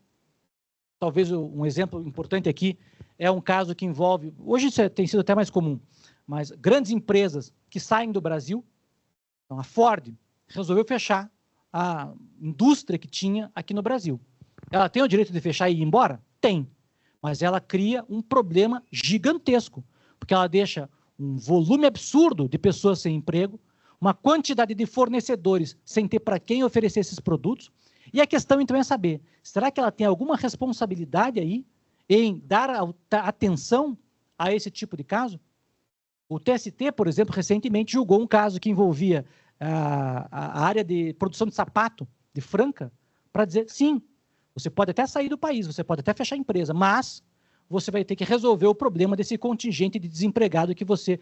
Ajudar a resolver esse contingente de desempregado que você deixou. Então, isso é claro que está muito além daquilo que a gente quer tratar aqui, mas vejam onde chega o problema das soluções estruturais dentro do modelo brasileiro atual, até onde nós estamos chegando nesse desenvolvimento dessas ideias. Então, vejam, a intervenção em relação à questão econômica é importante e pode nos dar soluções que, às vezes, são desagradáveis ou difíceis de serem adotadas. E eu diria que o âmbito bancário é um desses âmbitos mais sensíveis. É um dos pontos em que a gente vê mais ilegalidades acontecendo, mas, ao mesmo tempo, em que a intervenção jurisdicional talvez seja mais difícil de acontecer. Porque o mercado aí é um mercado muito competitivo e é um mercado muito limitado e, ao mesmo tempo, pouco conhecido. É difícil de eu saber exatamente como é que funciona e qual é a racionalidade dos bancos, sobretudo dentro dessa dinâmica internacional que a gente vê hoje em dia. E, por isso, uma intervenção aqui precisa ser bem pensada. E daí, de novo, é difícil você pensar numa solução como aquelas clássicas. Dá uma ordem para o banco para não fazer um negócio, pena de multa. Esse é o tipo de coisa que não funciona. É preciso uma intervenção muito bem mais pensada para que eu possa ter uma solução adequada. E isso vale para um lado e vale para outro lado. A percepção do poder do judiciário de, ao intervir num mercado como esse, gerar um estrago absurdo, ela por si é um mecanismo coercitivo importante. Podem ter certeza. O judiciário os bancos morrem de medo de o judiciário dar uma ordem para fazer cessar algum tipo de comportamento, ordem essa que, no fim das contas, possa ser exigida, não venha a ser suspensa pelo STJ ou pelo Supremo Tribunal Federal. Então, a simples possibilidade de o judiciário intervir num certo tipo de ambiente pode, por si só, já ser um mecanismo importante até para soluções autocompositivas como aquela que eu mencionei anteriormente. Então, a gente vai ter hoje uma série de questões, eu vou acelerar um pouquinho porque eu queria tratar de outras soluções com vocês, mas a gente vai ter ainda uma série de dificuldades na aplicação dessas teorias referentes ao processo estrutural, mas, pelo menos em parte, algumas dessas dificuldades foram atendidas por uma recente decisão do Supremo Tribunal Federal, nesse tema 698. Como eu disse, como o processo estrutural muitas vezes está ligado a questões de política pública, foi muito importante que o Supremo Tribunal Federal dissesse quais são os limites da intervenção judicial em matéria de política pública. E na solução dada pelo Supremo, vocês podem ver no item 2 desse tema que foi julgado pelo Supremo Tribunal Federal, o Supremo expressamente usa de um conceito que foi gestado no campo do processo estrutural, para dizer, ao invés de dar resposta que trate da controvérsia, a resposta tua, preferencialmente, deve deixar a cargo da outra parte resolver a questão. Então, ao invés de você dizer como é que vai ser alocado o recurso público para resolver o problema do medicamento, da casa, etc., peça que o réu traga um plano, traga um cronograma de aperfeiçoamento do seu modelo de atuação, porque isso é mais adequado a responder de forma efetiva esse tipo de situação. Talvez a mesma coisa possa ser pensada no âmbito de ações coletivas que envolvam situações bancárias. Ao invés de o judiciário regular o mercado e dizer para o banco, faça isso, não faça aquilo, às vezes pode ser mais fácil e mais interessante e mais efetivo dizer, olha aqui, banco, desse jeito não pode ficar. Isso que vocês estão fazendo não pode acontecer. Mas vocês vão me dizer o que é que vocês vão fazer para regular, para aperfeiçoar isso que vocês têm feito aqui. Enfim, essa é a solução estrutural. Eu acho que ela pode ter sim uma aplicação, ela pode ter uma certa utilidade para cá, porém, acho que ela não é necessariamente o melhor caminho para a solução dos problemas de massa. Até porque nem todo problema de massa é um problema estrutural. Eu tenho muitos problemas de massa que podem e devem ser resolvidos como conflitos de massa, e não através da análise das raízes do problema, porque as raízes, inclusive, são conhecidas e são toleradas pelo próprio sistema jurídico. A legislação processual brasileira, de qualquer modo, tem instrumentos para combater a litigância de massa. E quando se pensa em litigância de massa, provavelmente, a gente está pensando na litigância de massa olhada do ponto de vista do grande litigante. Há um autor famoso de processo, que é o Mark Galanter. O Galanter fala da diferença entre o litigante eventual e o litigante habitual, né? O cara que tem muitos processos perante o judiciário e, do outro lado, aquele que tem um processo perante o judiciário.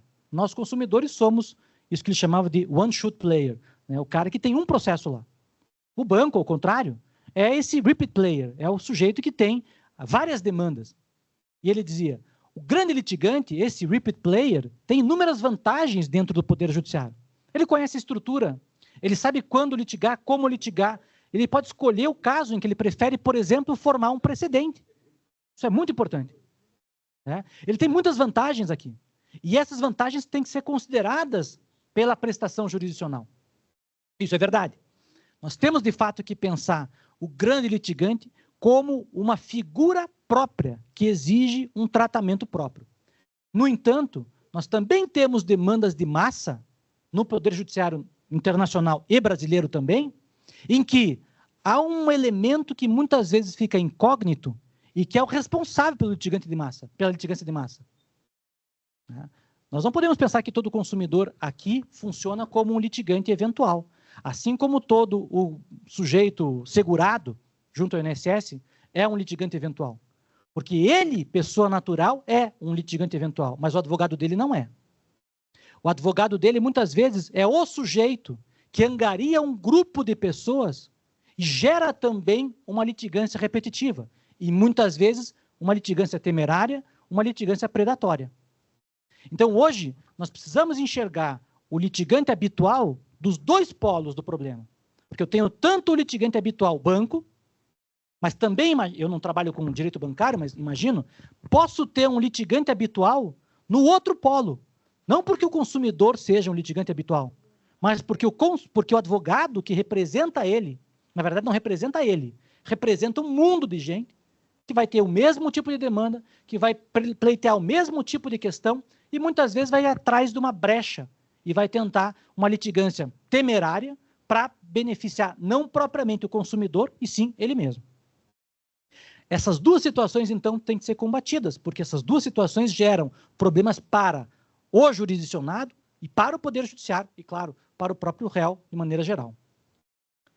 Algumas dessas técnicas, acho, são as mais conhecidas de todas. A primeira delas, sem dúvida nenhuma, a figura dos precedentes. Quem olha o Código de Processo Civil sabe que o Código criou uma série de técnicas que foram concebidas para lidar com a litigância repetitiva.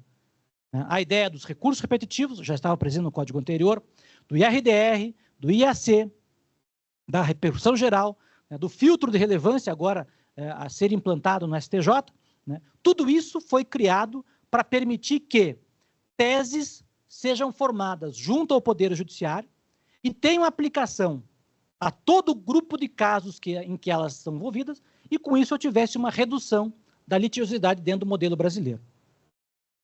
Não vou tratar do tema de precedentes, porque eu acho que não é nem o objetivo dessa reunião nossa, mas vou fazer uma pergunta para vocês. Resolveu? Não resolveu para o Supremo Tribunal Federal, nem quando foi implantada a súmula vinculante. E é por isso que eu trago esse texto aqui do Barbosa Moreira.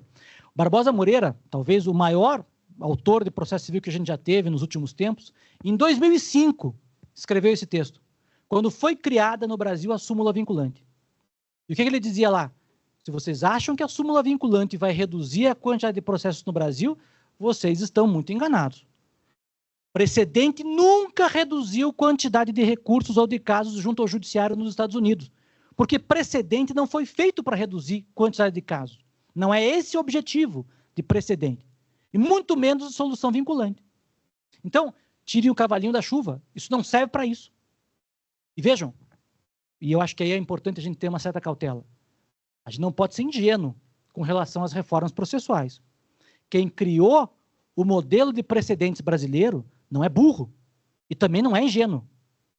E também não é uma pessoa que desconhece nem isso que o Barbosa Moreira disse aqui, nem aquilo que os americanos fazem lá, e nem aquilo que todo mundo sempre disse, que é fixar tese é igual fixar lei. Resolve alguma coisa ter na lei uma previsão que diz é proibido cobrar tal coisa do consumidor? Não. O banco vai continuar cobrando se ele achar que tem um espaço em que o judiciário vai dar a ele razão, ou em que ele pode, por exemplo, lidar com a demora na solução jurisdicional, ou que ele possa ter algum outro tipo de vantagem econômica para cá. Essa é a racionalidade econômica que sempre governou a nossa atividade. Então não dá para ser estúpido a ponto de achar que a formação de um precedente reduz a quantidade de recursos.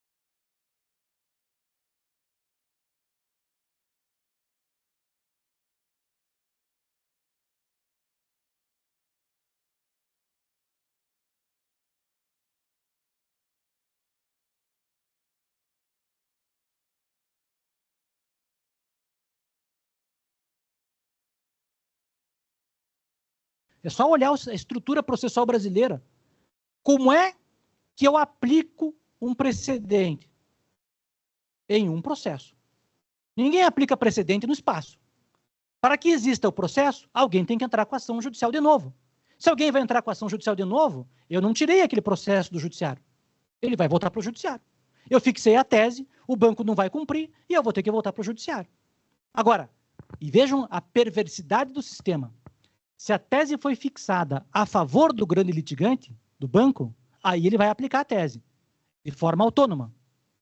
E aí, talvez, eu vá sim reduzir a litigiosidade, porque daí talvez o indivíduo não se sinta estimulado a ir perante o judiciário. Então, o sistema brasileiro de precedentes, que não tem nada a ver com o sistema americano de precedentes, é um sistema, além de tudo, perverso, porque ele beneficia o grande litigante, mas ele nunca é capaz de beneficiar o litigante eventual, que vai continuar tendo que vir a judiciário para que a tese seja aplicada, pelo menos no campo, por exemplo, de instituições como são os bancos, etc. e tal. Então, cuidado. A par daquele problema que eu tinha mencionado anteriormente, que é a falta de participação na formação da decisão obrigatória, que implica uma dificuldade, muitas vezes, de ter a percepção do todo, eu tenho problemas de consequência. O sistema brasileiro de precedentes, ele é feito para prejudicar o indivíduo e para favorecer o grande litigante. Não é isso que a gente imaginava que o processo civil devia fazer. Se o sistema, de qualquer maneira, é ruim, o que a gente pode pensar em termos de outras soluções para esses casos? Em primeiro lugar, perceber que essas questões, muitas vezes, são questões ligadas a direitos individuais homogêneos. Precedente brasileiro, que trata de questão comum, é exatamente a definição que o Código de Defesa do Consumidor dá para o direito individual homogêneo. O que é um direito individual homogêneo? Aquele que apresenta questões comuns de fato ou de direito. Se isso é verdade, então, sempre que eu tiver uma questão comum, que daí seja um IRDR, a um IAC, a um recurso repetitivo, esses casos poderiam e deveriam ser tratados pela via da ação coletiva, com uma grande diferença, que agora eu beneficio o lado contrário. Pelo regime do Código de Defesa do Consumidor, a sentença de procedência de um direito individual homogêneo favorece os indivíduos. A de improcedência não prejudica os indivíduos. Para o indivíduo, pelo menos, essa solução é muito mais justa, é muito mais legítima. Mas a resposta coletiva a esse problema, pela via da ação coletiva, de qualquer forma, tem N vantagens sobre essas estruturas de precedentes que a gente tem hoje em dia. Em primeiro lugar, porque ela permite a discussão também de questões de fato, o que para o precedente, lá para o IRDR e tal, eu não posso fazer. Segundo, porque eu tenho outros mecanismos que podem atuar na tutela coletiva e que não foram pensados para atuar no campo da formação dos precedentes. Desde técnicas de participação, a técnicas de solução consensual da controvérsia, até formas de execução adequada desse tipo de problema coletivo. Então, a via coletiva, eu acho, seria uma via muito mais adequada para a solução desse problema. Nós temos um caminho previsto pelo Código do Processo Civil para que o judiciário pudesse se comunicar com os legitimados para o ajuizamento de ações coletivas, está escrito aqui, o artigo 139, inciso 10 do Código de Processo. Mas o fato é que a via coletiva hoje no Brasil tem um grande problema, que é o STJ hoje está num momento de muita dúvida sobre quais são as consequências que decorrem da existência de uma decisão coletiva sobre direito individual homogêneo. Segunda sessão do STJ, já em vários casos, disse que, mesmo que a sentença coletiva seja de direito individual homogêneo, As execuções têm que ser individuais, pelo menos a liquidação tem que ser individual, foi o que eles disseram. Né?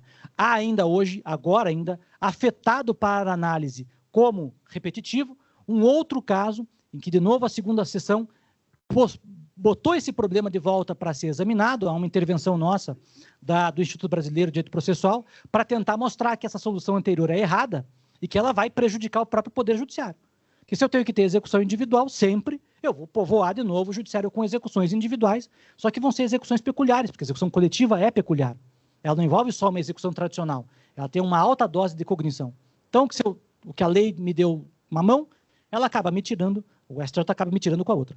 É possível, porque já tem um voto nesse sentido do ministro Benedito Gonçalves, é possível que o STJ volte atrás e passe a admitir também execuções coletivas. Se isso acontecer, eu, de novo, insisto, acho que essa via é a melhor via para a solução desse tipo de controvérsia. Mas, supondo que se mantenha o pior universo, que é não, mesmo na ação coletiva, a execução tem que ser individual, nós ainda assim temos uma outra técnica que talvez seja muito útil para o Poder Judiciário, que é uma regra esquecida dentro do Código de Processo Civil, que são os chamados atos concertados entre juízes cooperantes, previsto no artigo 69 do Código de Processo Civil, parágrafos 2º e 3º. Essa regra pode parecer uma regra muito inocente. É uma regra que foi pensada no âmbito da Justiça do Trabalho, foi incluída no Código por força da experiência da Justiça do Trabalho, mas que tem um potencial enorme. Só para vocês terem uma ideia, a melhor solução que os Estados Unidos têm para lidar com litigância de massa se assemelha muito a isso aqui. É, de um lado, a ação coletiva, mas hoje a ação coletiva para eles está em declínio. O mecanismo que eles mais utilizam para a solução de casos de massa é o que eles chamam de MDL, Multi-District Litigation. Multi-District Litigation Order. E essa figura se parece muito com isso aqui. O que é isso aqui? É você ter cooperação coordenada entre estruturas jurisdicionais e extrajurisdicionais para a solução de uma série de coisas repetitivas, inclusive demandas de massa. Não só para demandas de massa, mas também para demandas de massa. Eu posso ter, por exemplo, aqui a prática de provas, que são idênticas para fatos idênticos em processos diferentes. Isso não é litigância de massa. Pode ser um acidente aéreo, o avião caiu, é um avião só, mas vai ter uma série de demandas individuais, cada um com suas pretensões. Eu posso fazer uma prova só para todos esses processos. Claro que isso é uma vantagem absurda, porque imagine que essa prova diz que realmente o problema aconteceu porque o avião estava estragado. Há uma enorme chance de que, com base nessa prova, a própria empresa aérea venha fazer um acordo com todos os litigantes, e isso repercuta depois para os processos individuais. Mas no campo da litigância de massa, eu tenho N vantagens criadas. Uma, por exemplo, é a própria reunião desses litígios pulverizados, o que estimula isonomia, estimula solução racional, estimula aquilo que a gente chama de case management, que é o juiz poder criar uma estrutura para abordar o problema de forma geral, e estimula também, depois, identidade de solução para os casos. Eu vou criar uma solução padronizada, uma indenização padronizada, uma resposta padronizada para aquele tipo de controvérsia. Isso pode acontecer em primeiro grau, isso pode acontecer também em segundo grau. Eu tenho a possibilidade de execuções também reunidas ou unificadas para esses tipos de problema, o que também é uma grande vantagem. Porque com isso eu posso, por exemplo, penhorar um bem só e vender aquele bem, com isso satisfazer X credores. Eu posso buscar bens de uma vez só e com isso angariar, arrecadar um volume muito maior de demandas do que aquilo que a gente faz na prática, que é, vou buscar bens para a execução do João, da Maria, do não sei quem, do não sei quem, né? E o resto joga fora. E o resto dos bens é tudo desperdiçado. O resto do trabalho é desperdiçado.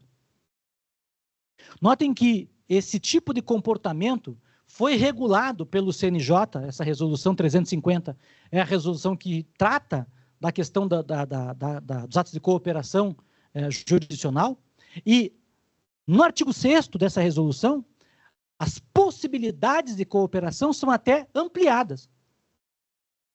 Não é só aquilo que o Código de Processo Civil prevê. Aqui, por exemplo, eu marquei só algumas das situações, porque eu acho que são as mais interessantes, mas aqui se prevê, por exemplo, a criação daquilo que eu falei anteriormente, manuais de atuação, cartilhas de atuação. Aqui se prevê compartilhamento de estruturas. Eu não sei se é um problema aqui do Judiciário do Paraná, mas tem órgãos, tem estruturas jurisdicionais que têm diferença entre as varas da capital e as varas do interior. E isso, às vezes, pode repercutir também numa diferença de atividade, né? Então, você pode compartilhar estruturas do Poder Judiciário, você pode compartilhar experiências, pode ter juízes auxiliando outros juízes na determinação de técnicas adequadas para a solução de controvérsia. Então, vejam, a possibilidade disso aqui é tão grande que, na minha opinião, é impressionante que a gente ainda não tenha dado a atenção suficiente àquilo que consta aqui. Só para que vocês tenham uma ideia, o projeto que o IBDP, que é o Instituto Brasileiro de Direito Processual, apresentou para a solução das questões de massa e ação coletiva, em grande medida incorpora exatamente essas ideias aqui da Resolução 350, como uma técnica de solução de casos de massa, de solução de casos repetitivos. Porque se enxerga que aqui nós temos um grande potencial que talvez não tenha sido tão bem empregado como um mecanismo de solução desses problemas.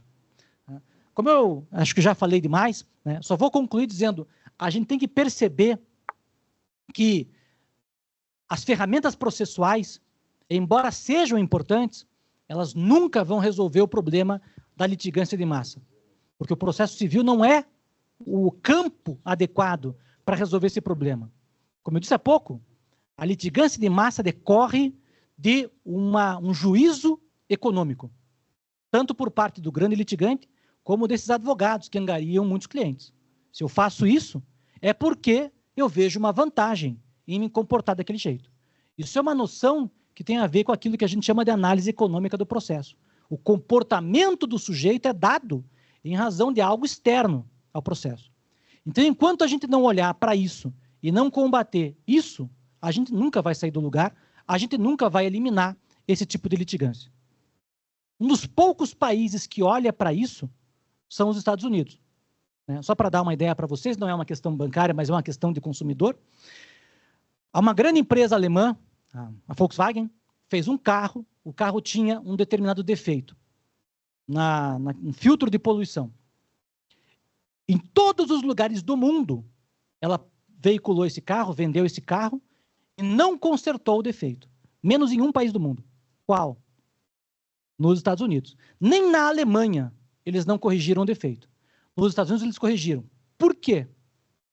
Porque nos Estados Unidos, se eles não corrigissem, eles estavam sujeitos a uma figura chamada de dano punitivo e o prejuízo que eles iam ter lá era muito maior do que o prejuízo que eles teriam se eles continuassem a manter a venda do carro sem o conserto. E esse, para mim, talvez seja uma das técnicas mais importantes. A figura do dano punitivo, que o Supremo Tribunal Federal, no Brasil, não tem admitido, o STJ também não tem admitido no campo coletivo, no plano coletivo.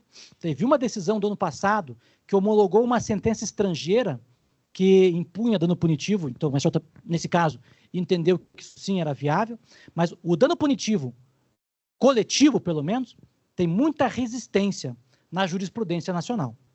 É curioso porque no plano individual não tem. Se vocês verem essas decisões aqui, vão notar que o STJ volta e meia diz que o dano moral tem função punitivo-pedagógica. Mas é curioso que eles dizem isso no plano individual e não dizem a mesma coisa no plano coletivo. Pode uma função punitiva no dano moral individual. Pode um dano moral coletivo, mas não pode uma função punitiva no dano moral coletivo. Vai entender o que eles estão entendendo aí? Eu não sei. Mas, enfim, o fato é que essa é uma das grandes questões postas pela doutrina como algo que pode contribuir para a solução desse grave problema que a gente tem no modelo brasileiro atual de litigância de massa. Enquanto o consumidor, enquanto o violador em massa de direitos não for confrontado com um prejuízo maior pelo seu comportamento do que as vantagens que ele tem com a violação, nós nunca vamos combater o problema da litigância de massa. Né? E é isso. No fim das contas, o problema não é de processo civil. O problema é de direito. Mas esse, a meu ver, é o grande ponto de enfrentamento da questão. Né? Isso vale para o advogado? Deveria valer para mim também. Não na perspectiva do dano moral, porque ele, no fim das contas, é advogado do autor, mas na lógica de estender as sanções por litigância de massa também a esse tipo de advocacia. O que a gente sabe também tem uma enorme resistência de N fatores diferentes, mas essa seria, a meu ver, e é o que todo mundo no mundo inteiro usa, né? E é o que ajudaria a combater a litigância predatória e a litigância de massa também. Com isso eu encerro. Desculpe, eu falei demais, minha ideia era falar 1 hora, né, no máximo. No fim das contas, estou enchendo a paciência de vocês muito mais do que devia. Mas eu queria mais uma vez agradecer a atenção de todos vocês, me colocar à disposição para qualquer diálogo, para qualquer dúvida, para qualquer crítica que vocês tiverem. E, enfim, agradecer mais uma vez o convite que eu tive para estar aqui junto a todos vocês e, em especial, para apresentar essas ideias malucas para o meu pai. Obrigado mais uma vez.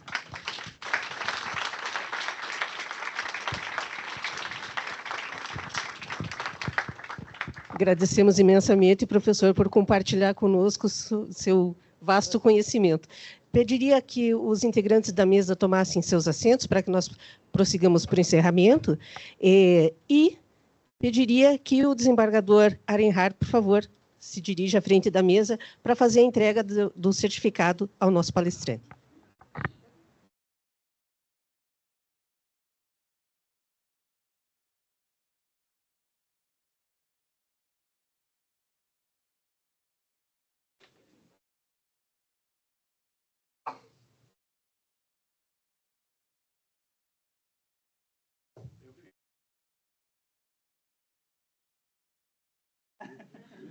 Fora do tema.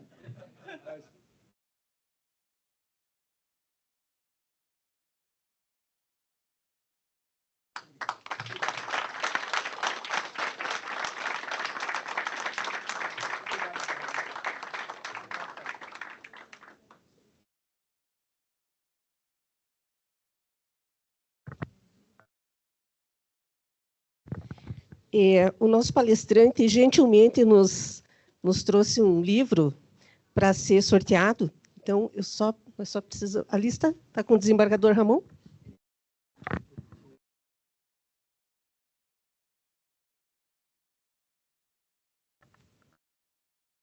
A gente ia fazer um sorteio aqui, a gente ia fazer o sorteio de todos os presentes, mas daí nem todo mundo se inscreveu e tal, e a gente usou um novo critério aqui no sorteio, o aniversariante mais próximo. Como a desembargadora Rosana Andrigueto faz aniversário agora dia 7 de agosto, aí a gente fez uma votação rápida aí e concluímos aí que a senhora que vai ficar com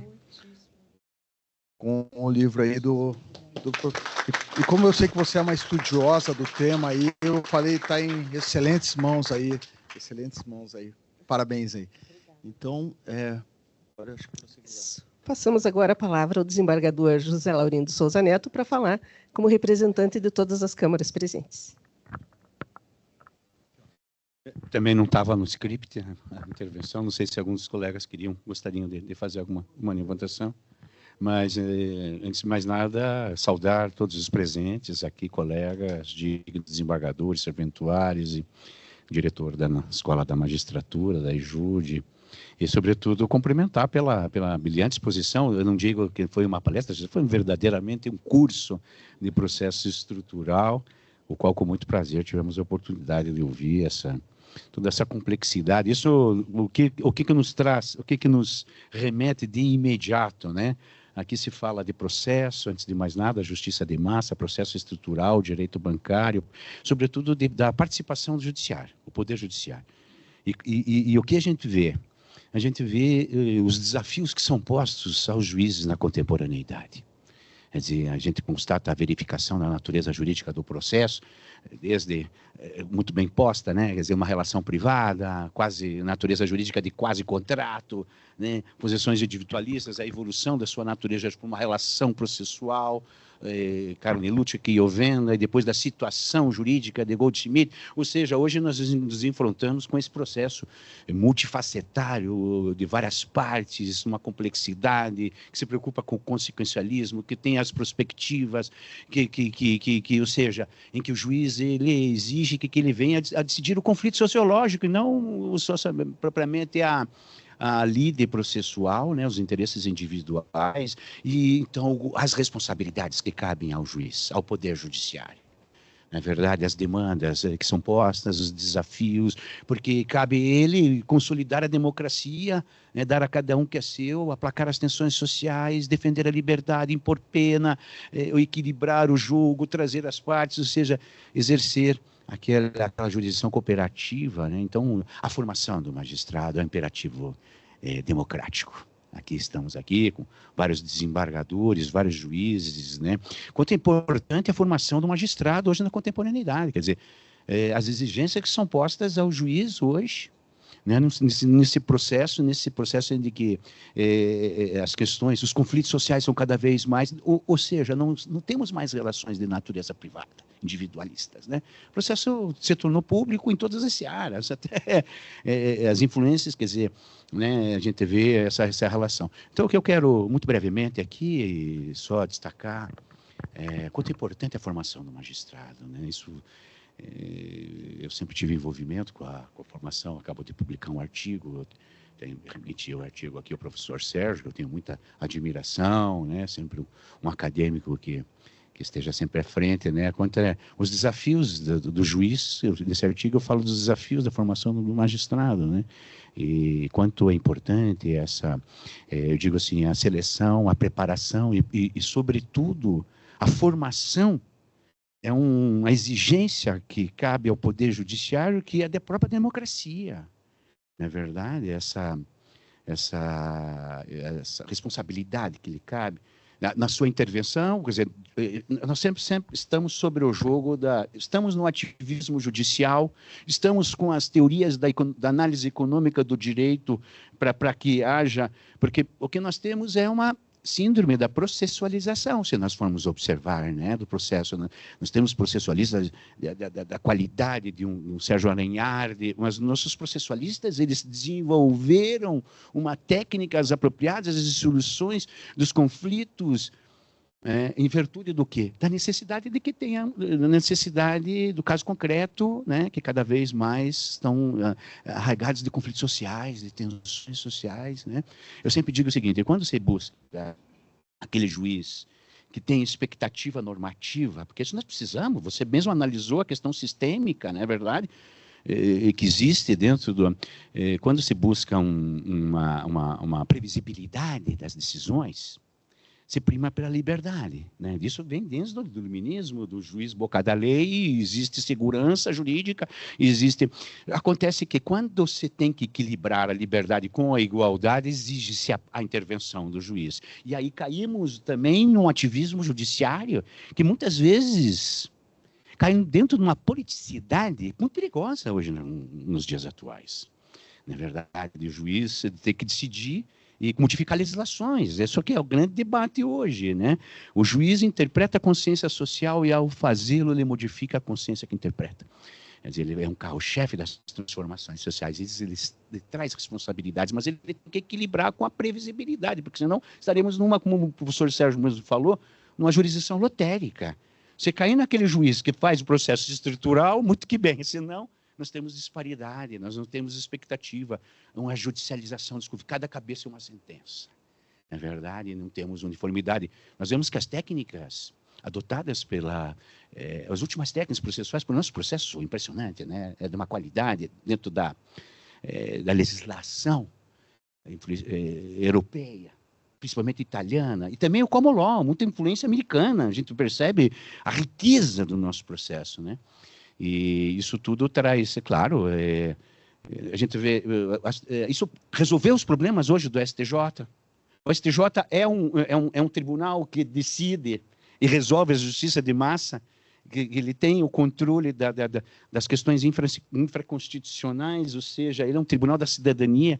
Me parece que ele não vem desenvolvendo com essa missão, né, no sentido de todos aqueles julgamentos iguais que poderiam repercutir dentro dos precedentes, das teses, e a gente vê que a complexidade, que a morosidade ainda, não é verdade, num país que tem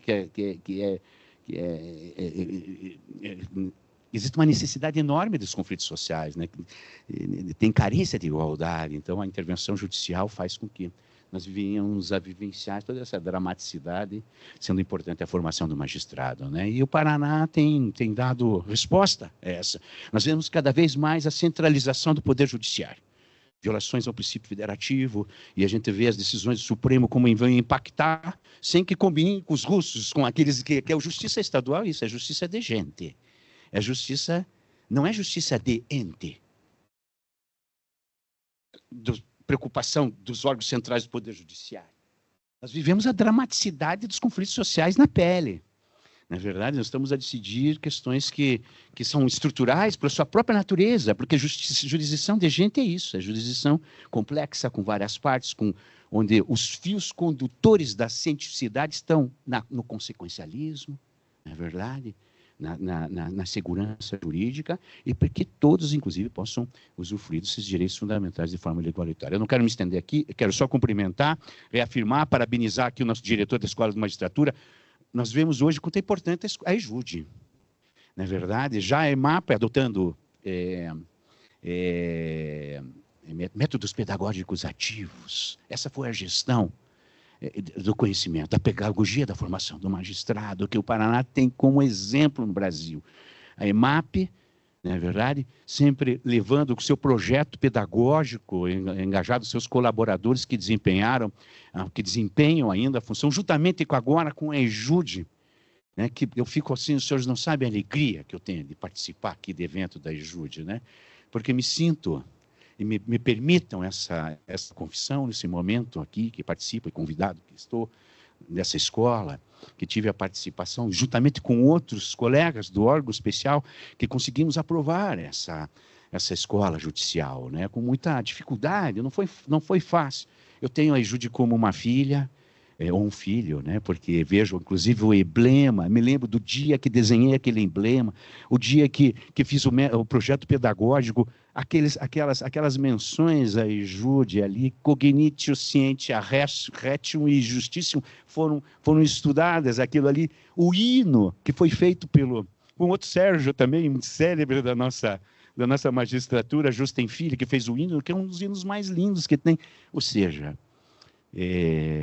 sobretudo o projeto pedagógico, as metodologias ativas, e vejo hoje o legado, né, muito bem conduzida pelo desembargador Ramon, né, não só na minha gestão, também agora na atual gestão, da nossa gestão, né, e eu cada vez mais confirmo, então, que estávamos no caminho certo, em buscar a união dessas duas escolas e ver os resultados que hoje temos, com um verdadeiro show aqui do nosso...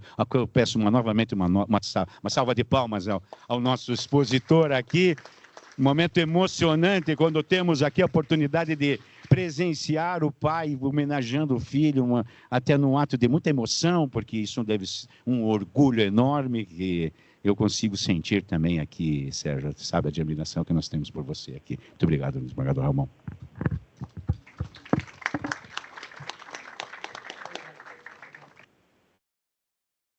Informamos que esta palestra será disponibilizada no ambiente virtual de aprendizagem da EJUDE, juntamente com o material apresentado, gentilmente autorizado pelo palestrante.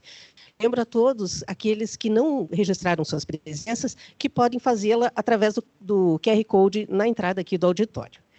Agradecemos às autoridades presentes, magistrados, servidores e todos aqueles que prestigiaram esta cerimônia. Fiquem atentos às redes sociais da EJUDE para informações sobre outros cursos, eventos e lives. Desejamos a todos uma ótima tarde.